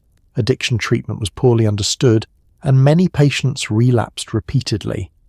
But they represented a start, an acknowledgement that addiction was a medical problem requiring medical solutions. The government also initiated research. Scientists were funded to study methamphetamine's effects, addiction mechanisms, and potential treatments. This research would eventually inform better policies and interventions. But in the early 1950s, it was still basic. Researchers were only beginning to understand the scope of what Japan was facing. The Stimulant Control Law of 1951 didn't end Japan's methamphetamine crisis. The epidemic would continue for years, claiming thousands more lives. But the law represented the moment Japan's government finally accepted responsibility for the disaster it had helped create. It was a necessary first step, even if it was painfully late and woefully inadequate. The battle ahead would be long, brutal, and far from certain. But at least now Japan was finally fighting back. The Japanese government launched an aggressive campaign to eliminate Philopon from society. Police raided pharmacies, factories and black market operations. arrests skyrocketed. Public health campaigns flooded newspapers, radio and posters with warnings about the dangers of stimulant abuse. The message was clear. Philopon was no longer medicine, it was poison. But for millions already addicted, the damage was done. The crackdown was multi-pronged and highly publicised. The government wanted to demonstrate action to show the public it was taking the crisis seriously. Police departments across Japan received orders to prioritise drug enforcement. Resources were redirected. Officers were retrained. Special narcotics units were formed in major cities. Pharmacy raids were among the first actions. Police descended on drugstores that had been selling Philopon, sometimes legally under old regulations, sometimes illegally. Officers confiscated inventory, reviewed sales records, and arrested pharmacists suspected of violating the new law. Many pharmacists were genuinely caught off guard. They'd been selling the drug legally for years and didn't immediately adapt to the new reality. Some pharmacies fought back legally, and arguing they'd purchased inventory before the ban and should be allowed to sell it. Courts were inconsistent in their rulings. Some judges agreed, allowing pharmacies to deplete existing stocks. Others sided with prosecutors, ordering immediate confiscation and destruction. The legal ambiguity created confusion and resentment within the pharmaceutical retail industry. Manufacturing facilities were raided next. Police targeted both legitimate pharmaceutical companies, suspected of illegal production, and clandestine Yakuza-run laboratories. The legitimate companies had lawyers, connections and resources to fight back. Raids turned into prolonged legal battles. Some companies were fined but allowed to continue operating. Others had their licenses revoked. Yakuza labs were a different story. These operations were hidden in warehouses, rural farms and abandoned buildings. Finding them required intelligence gathering, often from informants within criminal organizations. When police did locate a lab, the raids were dangerous. Yakuza chemists and guards were armed and sometimes fought back. Several police officers were killed or injured in these operations. Even successful lab raids didn't significantly impact supply. The Yakuza simply moved production elsewhere, often fragmenting one large operation into multiple smaller ones that were harder to find. It was a cat-and-mouse game, and the Yakuza had years of experience evading law enforcement. Street-level arrests exploded. Police swept through known drug-using areas, entertainment districts, homeless encampments, industrial neighborhoods. They arrested users, small-time dealers, and anyone found with Philopon. The jails overflowed. Temporary holding facilities were established to manage the volume. The arrests were often indiscriminate. Police used possession laws to round up anyone suspicious. If you looked dishevelled or acted nervous around police, you might be searched. Finding a few tablets meant arrest, criminal charges, and a permanent record. Many people arrested were non-violent addicts who needed treatment, not incarceration. But the system wasn't built to distinguish. Women faced particular hardships. Female addicts arrested in the crackdown were often assumed to be prostitutes, whether they were or not. They received harsher social judgment than male addicts. Some were sent to women's prisons where conditions were grim and medical care for withdrawal was non-existent. Sexual abuse by guards was common and rarely prosecuted. The public health campaign was widespread but crude. Posters showed before and after images, healthy workers versus skeletal, psychotic addicts. Slogans warned Philopon destroys and say no to stimulants. Radio broadcasts featured doctors explaining the dangers in clinical terms that many listeners didn't fully understand. Schools received special attention. The government distributed educational materials to teachers, instructing them to warn students about drug use. Some schools held assemblies featuring police officers or reformed addicts who shared cautionary tales.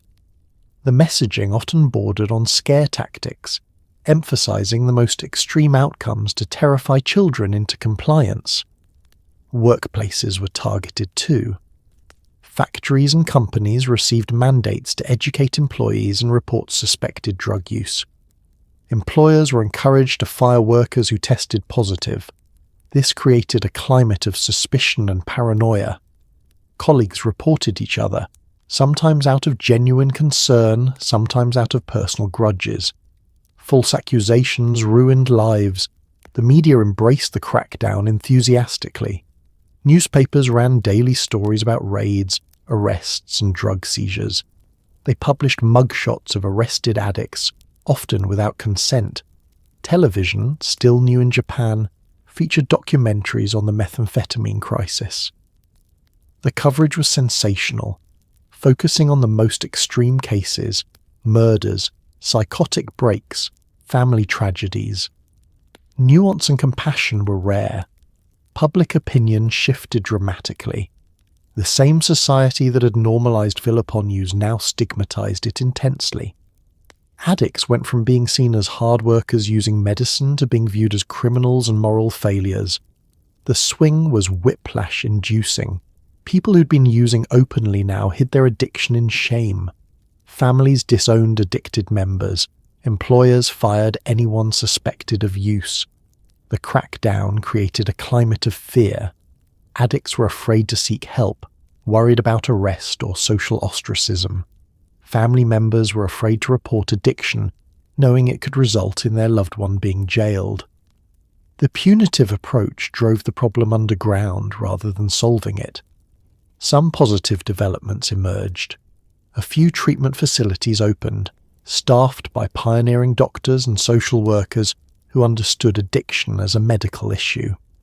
These programs were small and underfunded, but they offered an alternative to incarceration. They used detoxification protocols, counseling, and vocational training to help addicts rebuild their lives. Religious organizations also stepped up. Buddhist temples and Christian missions offered refuge and support. They provided food, shelter, and community for people trying to quit. Some ran informal detox programs using meditation, prayer, and group support. The success rate was mixed, but the efforts were compassionate and often more effective than the government's punitive approach. Despite the intensity of the crackdown, methamphetamine didn't disappear. Use declined slowly over the next several years, but it remained available. The Yakuza adapted, becoming more sophisticated in production and distribution. Users became more cautious, hiding their addiction better. The crisis wasn't solved, it was suppressed, pushed into shadows where it would continue to fester. The crackdown of the early 1950s was necessary but flawed. It sent a clear message that society would no longer tolerate mass methamphetamine use. It disrupted supply chains and arrested many dealers and manufacturers. But it also criminalized victims, filled prisons with non-violent addicts, and created stigma that prevented people from seeking help. Japan would eventually bring the epidemic under control, but the cost in human suffering, both during the epidemic and during the crackdown, was staggering.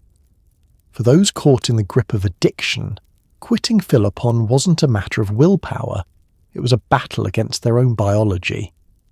Withdrawal brought crushing fatigue, depression, paranoia, and suicidal thoughts. There were no rehab centres, no support groups, no medical protocols for methamphetamine detox. People were left to suffer alone, many relapsing within days. Families watched helplessly as loved ones spiralled. Some never made it out. Methamphetamine withdrawal is brutal in ways that casual observers rarely understand. The drug doesn't just create physical dependence, it rewires the brain's reward system. After prolonged use, the brain's natural ability to produce dopamine, the neurotransmitter responsible for pleasure, motivation, and feeling alive, is severely impaired. When the drug is removed, the user is left in a state of profound chemical deficit. The first stage of withdrawal begins within hours of the last dose. Users feel the drug wearing off and panic sets in. The energy evaporates, the confidence crumbles, exhaustion hits like a collapsing building. And many users describe it as feeling like they're dying, like every cell in their body is shutting down. The instinct is immediate and overwhelming. Take more. Anything to avoid the crash. If they resist, or if they can't obtain more, the acute withdrawal phase begins. For 3 to 5 days, users experience what can only be described as hell. The fatigue is crushing, unlike normal tiredness. It's a bone-deep exhaustion that makes lifting your head feel impossible. Many sleep for days straight, sometimes 18 or 20 hours at a stretch, their bodies desperately trying to recover. When they're awake, depression descends, not sadness, but a black, suffocating hopelessness. Everything feels pointless. Joy is impossible. The user can't remember ever feeling good or imagine ever feeling good again. Suicide becomes not just thinkable, but logical. Why continue in this state? What's the point? Anxiety and paranoia persist even without the drug. Users remain jumpy, suspicious, convinced something terrible is about to happen. Some hear voices or see shadows. The line between withdrawal and lingering psychosis blurs. Is this real, or am I still sick? The uncertainty is its own torture. Appetite is non-existent. Food tastes like ash. The idea of eating provokes nausea, but the body desperately needs nutrition after months or years of neglect. Some users force themselves to eat and immediately vomit. Others simply don't try, lying in bed, wasting away. Physical pain emerges. Muscles ache, joints throb, headaches pound relentlessly. The body, which had been running at unsustainable speeds, sends out distress signals from every system. Users often describe feeling like they have the flu, only worse and lasting much longer. After the acute phase, typically 5 to 7 days, users enter a protracted withdrawal that can last months. The worst physical symptoms ease, but the psychological symptoms intensify. The depression deepens. Anhedonia, the inability to feel pleasure, dominates. Activities that once brought joy feel empty. Music sounds flat. Food tastes bland. Even sunlight feels grey. This is when many people relapse. They've made it through the worst of withdrawal, but the emptiness is unbearable. They remember how Philopon made them feel, alive, capable, happy. Just one more time, they think. Just to feel normal again. Within hours, they're back at full-blown use. In early 1950s, Japan, there was virtually no support for people going through this nightmare. Medical understanding of addiction was primitive. Doctors rarely saw withdrawal as a medical condition requiring treatment. Many believed addiction was a moral failing that required willpower to overcome. If you couldn't quit, that was your weakness. Families tried to help but rarely knew how. Many resorted to locking addicted members in rooms, essentially creating homemade detox facilities. The person would scream, beg, promise anything for one more dose. Families had to harden themselves, ignore the pleas, and wait it out. Some succeeded. Many failed, giving in when the suffering became too much to witness. Some families tried gentler approaches. They'd stay with the person, offering comfort and encouragement. They'd force fluids and food, though the person rarely wanted either. They'd talk them through the worst moments, reminding them why they wanted to quit. This approach sometimes worked, especially when combined with distance from drug sources and strong family bonds. But not everyone had supportive families. Many addicts were estranged, cast out, or alone. They attempted to quit in boarding houses, on the streets, or in abandoned buildings. Without support, their chances were almost zero. The suffering was too intense, the access to drugs too easy. They'd last a day or two before scoring again. Suicide during withdrawal was tragically common. The combination of crushing depression, Physical misery and the knowledge that relief was just one dose away created an intolerable situation. Some users saw death as the only escape. They hanged themselves, jumped from buildings, walked into traffic, or overdosed deliberately. Their deaths were often classified as accidents or listed vaguely as natural causes, but they were casualties of withdrawal nonetheless. Some users died during detox from medical complications. Methamphetamine abuse damages the cardiovascular system. During withdrawal, blood pressure can fluctuate dangerously. Heart attacks and strokes occurred, especially in users who'd been heavily addicted for years. Without medical supervision, these deaths were preventable tragedies. The few treatment facilities that existed were overwhelmed and underfunded. They offered little more than a safe place to detox and basic meals. Medical care was minimal. Counselling was rare. Most facilities operated more like asylums than treatment centres, places to warehouse addicts until they stopped using or died trying. Some pioneering doctors developed innovative approaches. One physician in Tokyo created a detox protocol involving sedatives to ease withdrawal symptoms, vitamin supplementation to address malnutrition, and gradual reintroduction to normal activity. His patients had better outcomes than most, but his methods weren't widely adopted. The medical establishment remained skeptical of addiction treatment. Religious organizations provided some of the most effective support. Buddhist temples and Christian missions operated on compassion rather than medical expertise.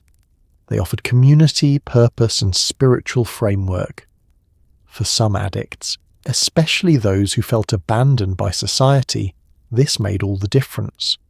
The religious programs couldn't cure addiction, but they could provide reasons to keep trying.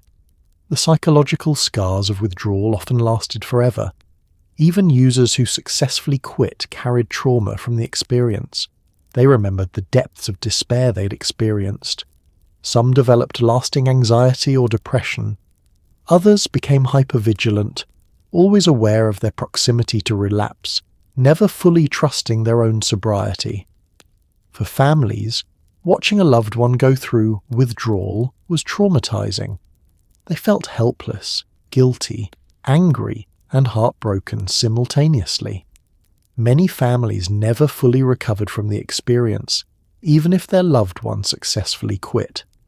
The memory of those dark days lingered, changing family dynamics permanently. By the mid-1950s, thousands of people had successfully navigated withdrawal and rebuilt their lives. But hundreds of thousands more had tried and failed, relapsed and tried again, or simply given up. Withdrawal wasn't the end of addiction, it was just the first impossible hurdle. And in a society that offered punishment rather than support, shame rather than compassion, many couldn't clear it. They stayed trapped in addiction, slowly dying while the world looked away. While the government cracked down on legal sales, the Yakuza thrived. Organised crime syndicates had already established sophisticated networks for manufacturing and distributing methamphetamine, and the ban only made their product more valuable. Prices soared. Demand remained high. The Yakuza grew richer and more powerful, using meth profits to fund gambling, prostitution, and protection rackets. Philopon had become a cornerstone of Japan's criminal underworld. The Yakuza had been preparing for prohibition long before it arrived. They'd watched the government's increasingly concerned rhetoric and understood which way the wind was blowing. Smart bosses began stockpiling methamphetamine while it was still legal, purchasing massive quantities from pharmaceutical companies at wholesale prices. When the stimulant control law passed in 1951, these syndicates suddenly controlled the vast majority of available supply. The economics was simple and devastating. A bottle of Philopon that had cost a few hundred yen at the pharmacy now sold for 10 times that on the black market.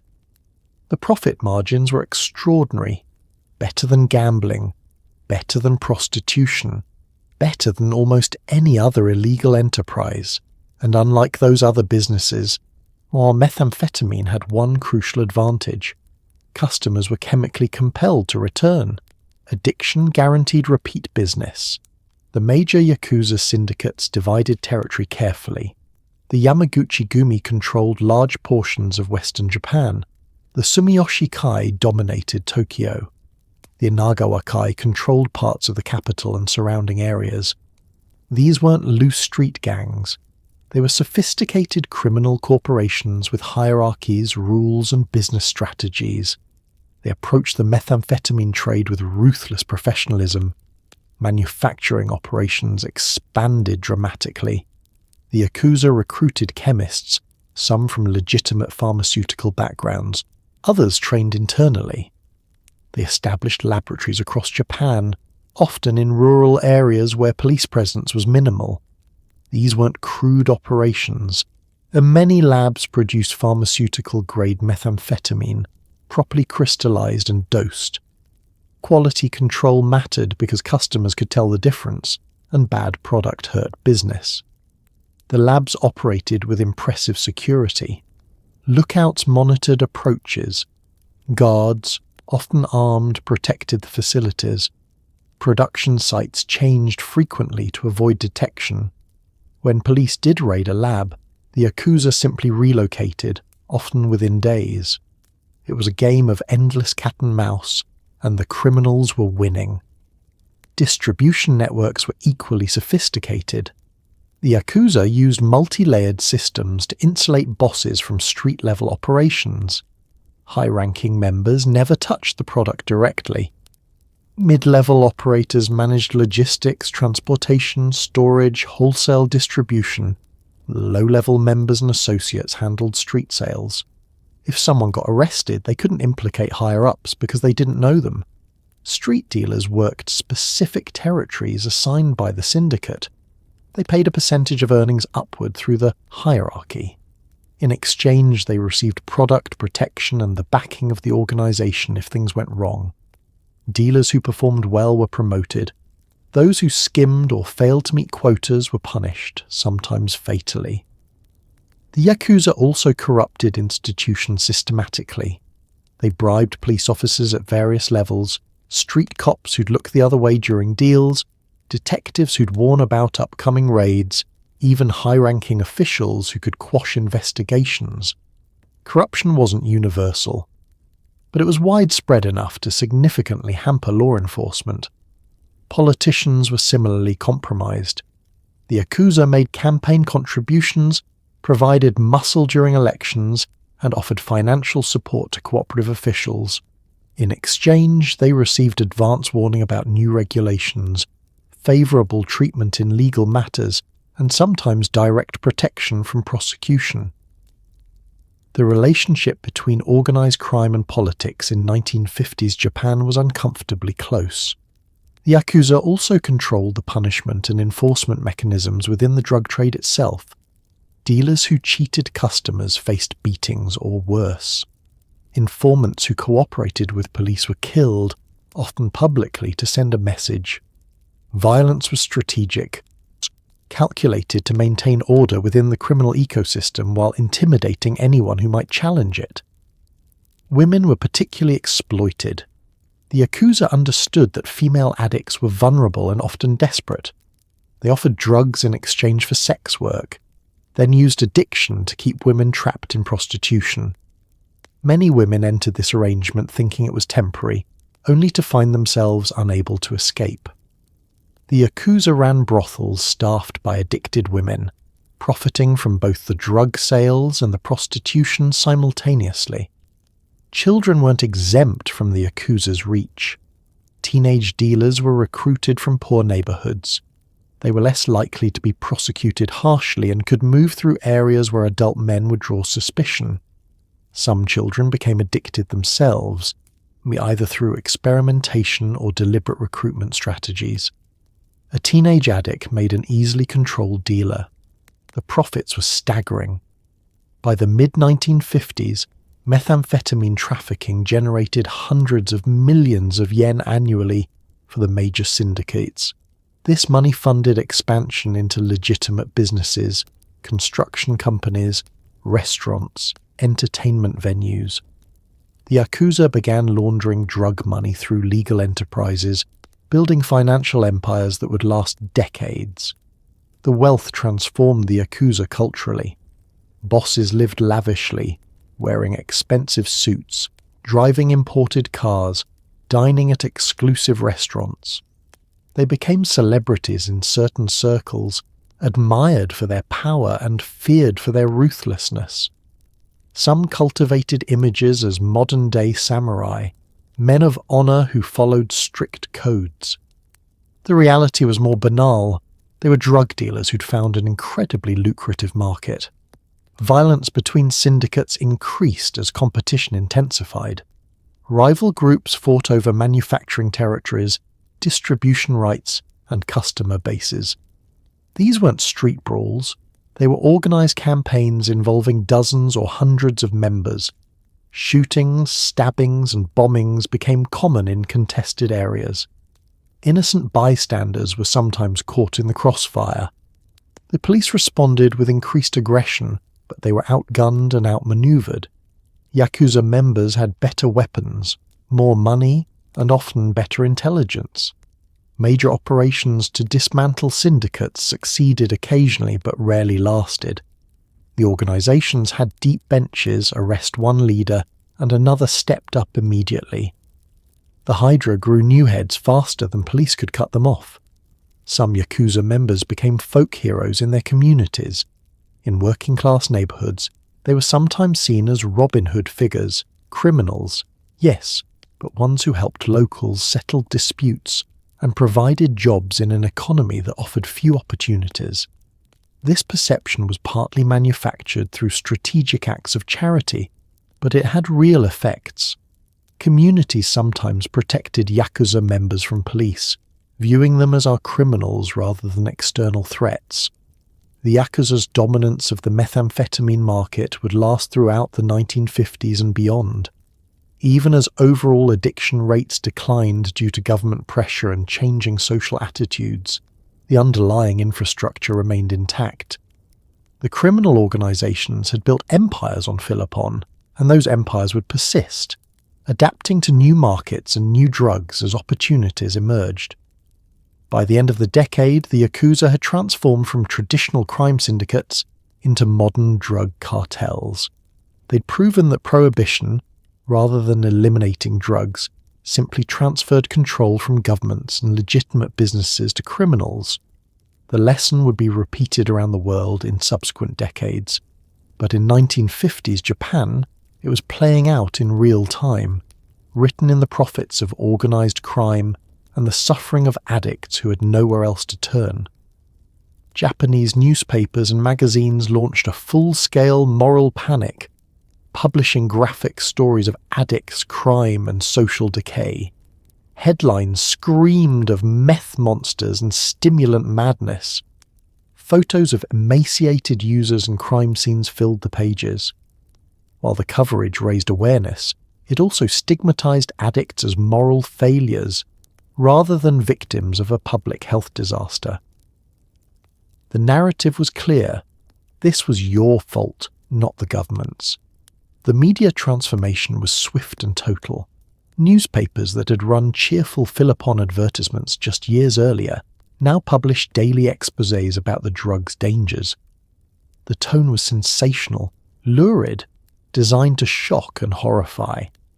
Subtlety and nuance were casualties of the rush to capture readers' attention in a competitive media market. Front-page stories featured the most extreme cases: a mother who'd killed her children during a psychotic episode, a factory worker who'd attacked his supervisor with a pipe, a student who jumped from a building convinced he could fly. Yeah, these weren't representative cases. Most addicts suffered quietly, harming only themselves. But extreme stories sold newspapers, so extreme stories dominated coverage. Photography played a crucial role in the moral panic. Newspapers published images of arrested addicts, faces gaunt, eyes wild, bodies emaciated. These photos were often taken immediately after arrest, when people looked their absolute worst. There was no consideration of consent or dignity. The message was clear. This is what happens to people who use drugs. Look at them. Be afraid. Crime scene photos were even more sensational.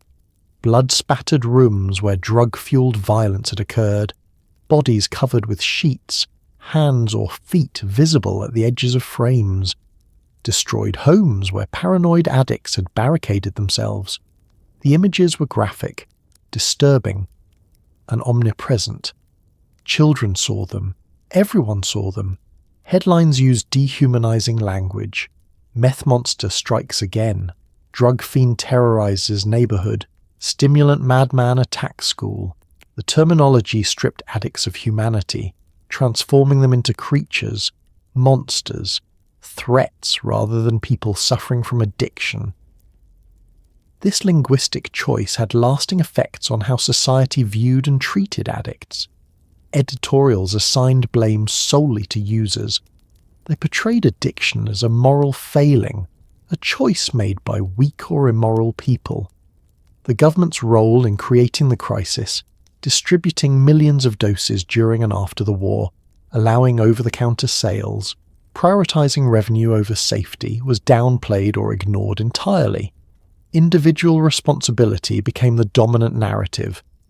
Feature stories followed the fallen addict template.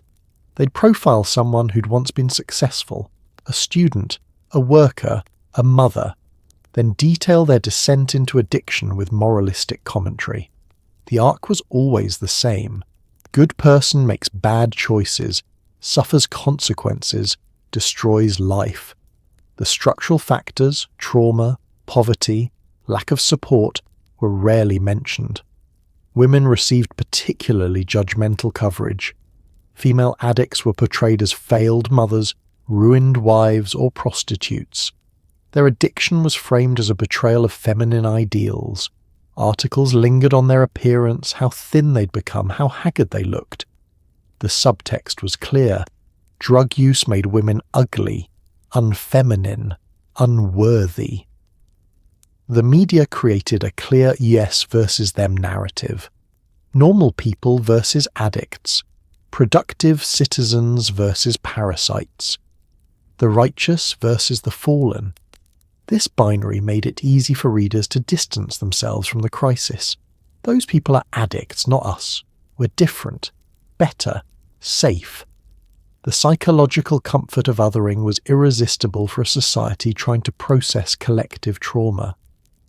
Some journalists did responsible reporting, interviewing doctors, addiction specialists, and recovering addicts to present balance perspectives. But these thoughtful pieces were buried in back pages or weekly magazines. The sensational daily coverage drowned them out. Nuance couldn't compete with moral panic.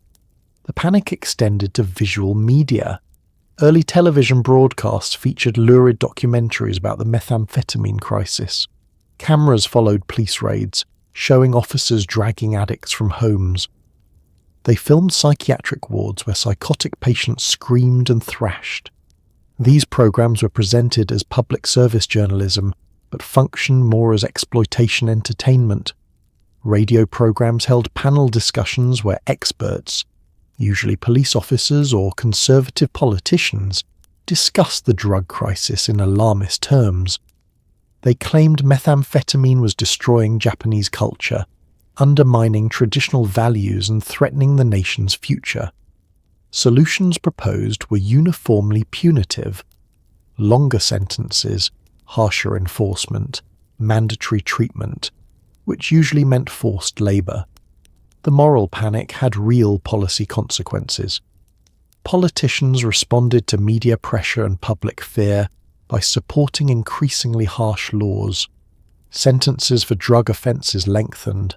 Police budgets for narcotics enforcement increased. Treatment programs were underfunded or ignored because they weren't tough enough to satisfy public demands for punishment. Educational materials reflected the panic's tone. School programs featured fear-based messaging. Pamphlets showed graphic images of addicts and warned children that trying drugs even once could lead to immediate addiction and destruction. While intended to prevent drug use, these scare tactics often backfired, creating exaggerated perceptions of risk that undermined credibility. The stigma became so intense that addicts feared seeking help. They knew that admitting addiction meant being labelled a monster, losing employment, facing criminal charges, and being ostracised socially. Many chose to hide their addiction, continuing to use in secret, rather than face the judgment seeking treatment would bring, and families of addicts suffered too. They were blamed for failing to control their loved ones. Neighbours whispered, employers discriminated, children of addicts faced bullying at school. The shame was collective and crushing. Some families abandoned addicted members to avoid the stigma. Others lied, creating elaborate stories to explain a family member's absence or condition. The media rarely acknowledged their own role in creating the crisis. Newspapers that had accepted pharmaceutical advertising revenue during the war, running ads that promoted Philopon as safe and beneficial, now positioned themselves as crusaders against drugs. The hypocrisy was stunning, but rarely noted publicly. A few brave voices pushed back against the moral panic. Some social workers, doctors, and journalists argued that addiction was a medical condition requiring compassionate treatment. They pointed out that stigma prevented people from seeking help, and that punishment-focused approaches weren't working. But these voices were marginalised, accused of being soft on drugs or enabling addicts. The long-term effects of the moral panic persisted for decades. Even as the methamphetamine crisis subsided, the stigma remained. Japan developed one of the harshest attitudes toward drug use in the world. Being arrested for drug possession could end careers, destroy families, and result in permanent social exile. The cultural memory of the Philopon crisis created zero-tolerance policies that continue today. The media's moral panic taught Japan to fear drugs intensely, but understand them poorly. It created a society where drug use was seen as unforgivable moral failure rather than a complex health issue, and it ensured that future generations of people struggling with addiction would face the same judgment, the same stigma, the same reluctance to seek help that had characterized the 1950s. The panic had passed, but its legacy endured, carved into the cultural consciousness, a permanent scar from a disaster that should never have happened. Some of the earliest and most trusted pushers of Philopon weren't street dealers, they were doctors. Throughout the late 1940s, physicians across Japan prescribed methamphetamine for everything from depression to fatigue to weight loss. They believed the drug was safe, effective, and non-addictive. But by the early 1950s, as addiction rates exploded, the medical community faced a reckoning. How many patients had they unknowingly condemned? The medical profession's relationship with Philopon was complicated from the start. During the war, military doctors had distributed methamphetamine to soldiers as a performance enhancer. They'd been told it was safe, that it simply helped people work harder and stay alert longer. Most believed this because it came from pharmaceutical companies and military leadership. Questioning it seemed unnecessary, even unpatriotic. After the war, as Philopon flooded the civilian market, doctors continued prescribing it based on that same understanding.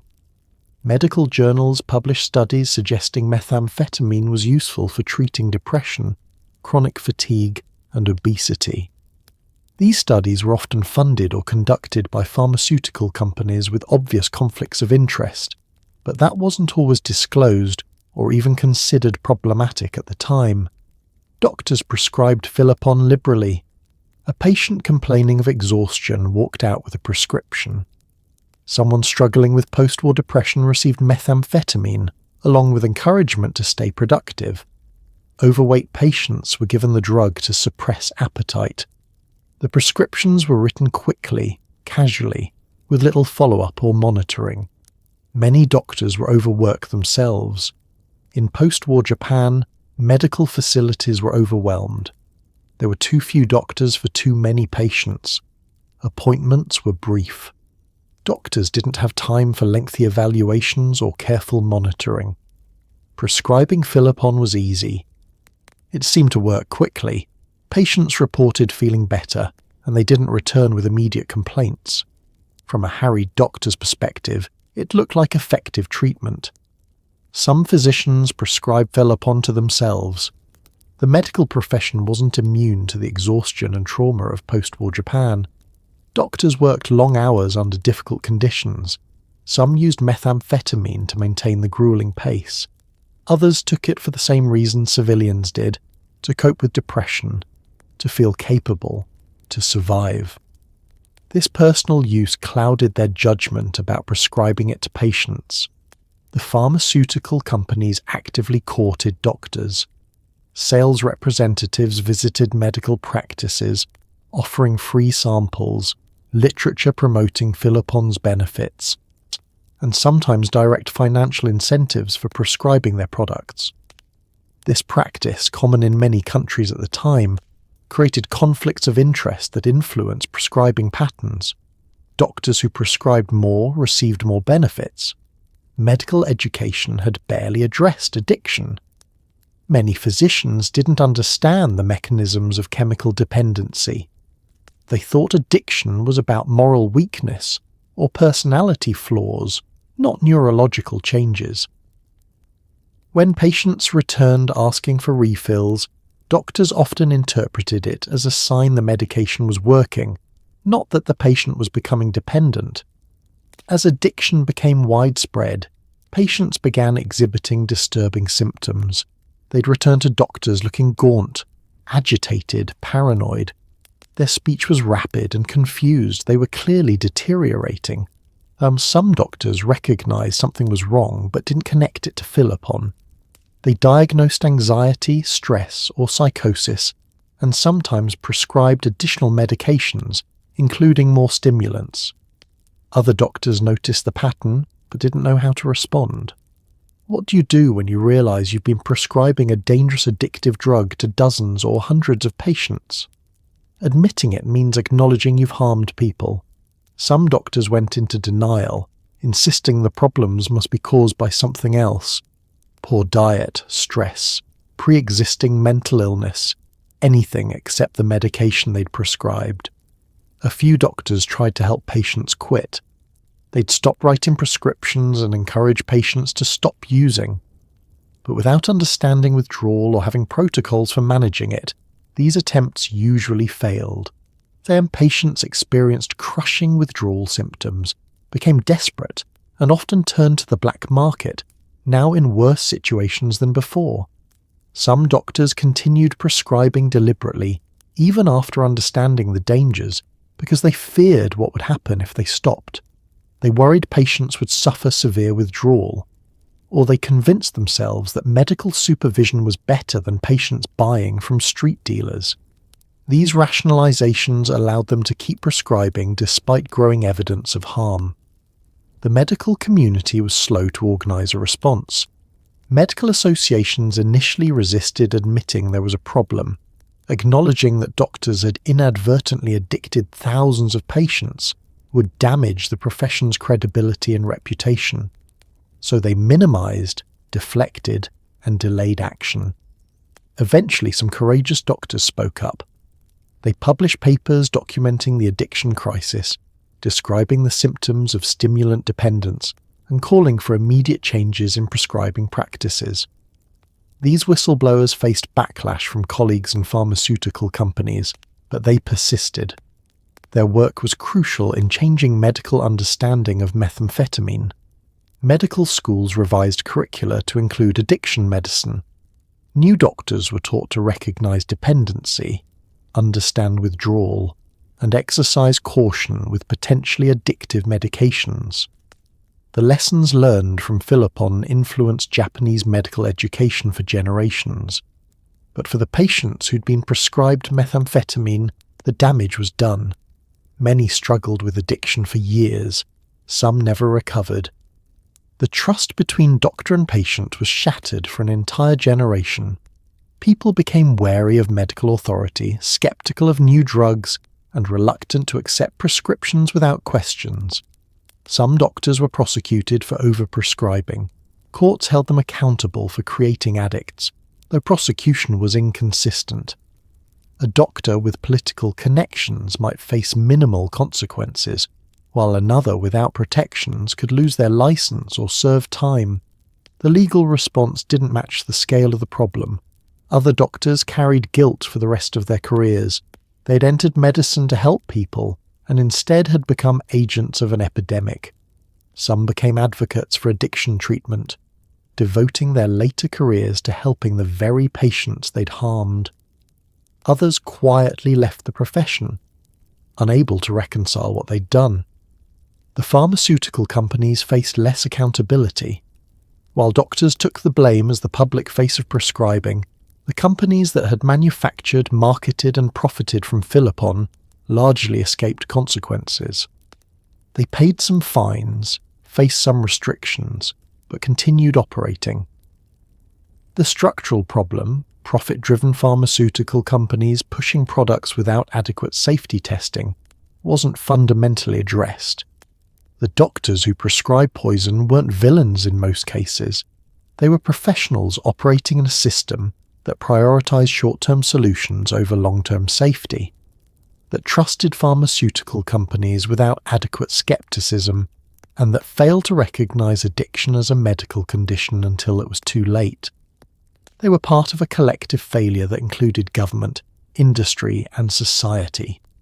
But they were also the ones who'd written the prescriptions, looked patients in the eye, and promised that this medication would help. That burden was theirs to carry.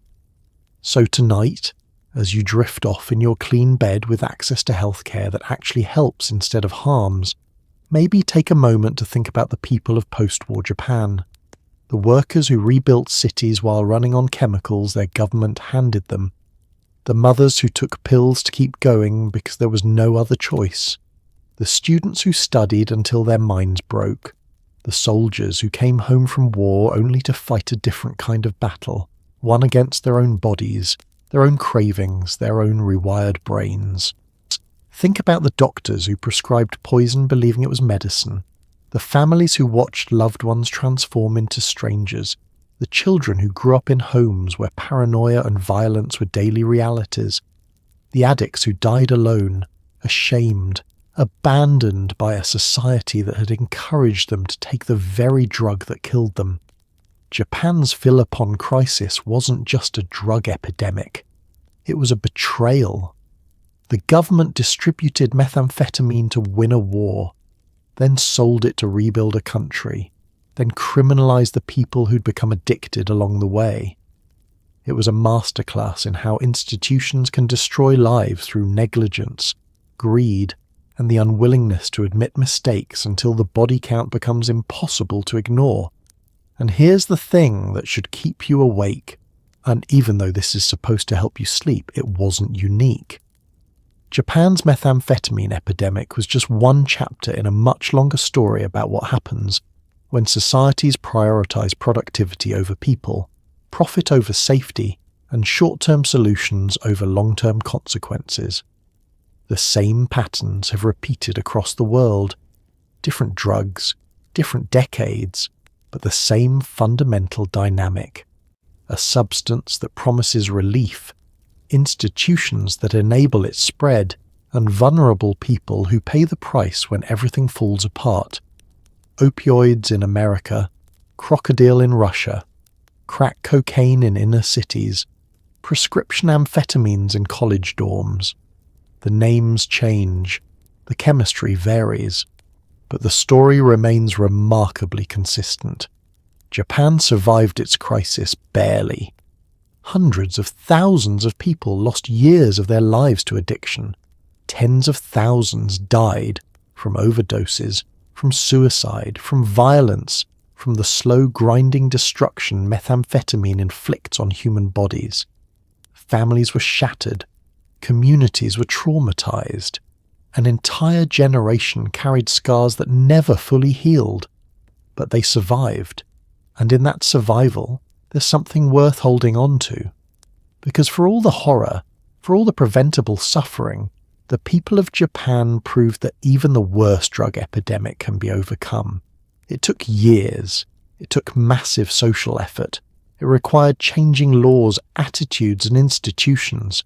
The cost was staggering, but it was possible. The recovered addicts who rebuilt their lives, the families who stayed together despite everything, the doctors who learned from their mistakes and pioneered addiction treatment, the communities that slowly learned to offer help instead of just judgment, the society that eventually acknowledged its role in creating the disaster and took responsibility for fixing it, however imperfectly.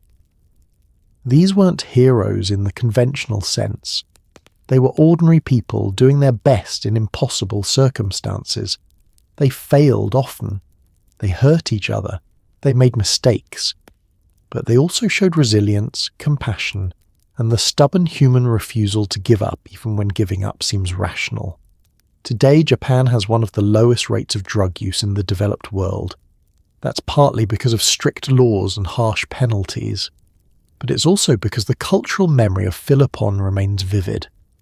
Grandparents who lived through the crisis still warn their grandchildren. Teachers still tell the stories. The trauma was so deep that it functions as a kind of societal immune system, protecting against the very thing that once nearly destroyed the nation.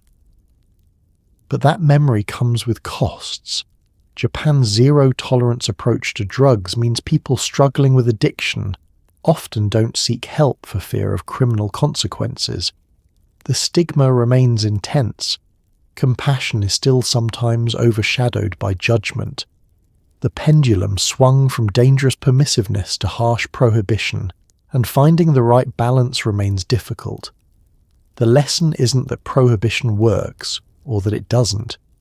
The lesson is more complicated and more human, that drug crises are systems failures, not individual moral failures, that institutions bear responsibility when they enable addiction for profit or political convenience, that prevention requires honest education, not fear-mongering, that treatment must be available, accessible, and compassionate, and that recovery is possible, even from the worst depths of addiction, if society is willing to offer a path back.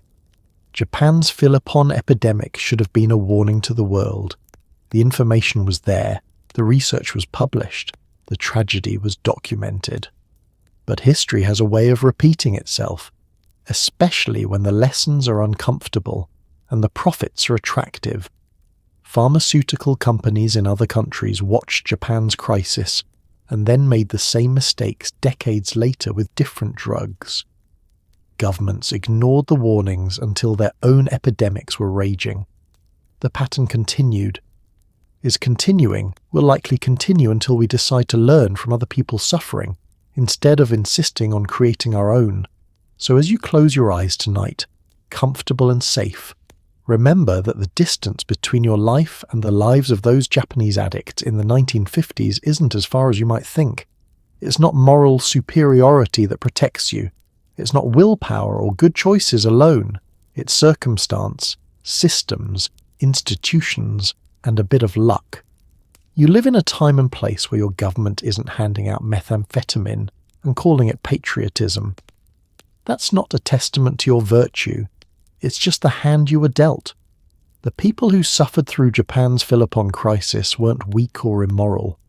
They were human beings trying to survive impossible circumstances. They took the help that was offered, trusted the authorities who should have been trustworthy, and worked as hard as they were told to work. They did what they thought was right, and they paid a terrible price for it. Their story isn't just history, it's a mirror.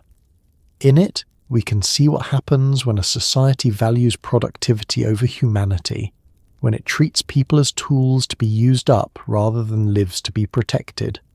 We can see what happens when we allow profit motives to override public health concerns. We can see what happens when we stigmatize suffering instead of addressing its causes. But we can also see resilience. We can see people helping each other through the darkness.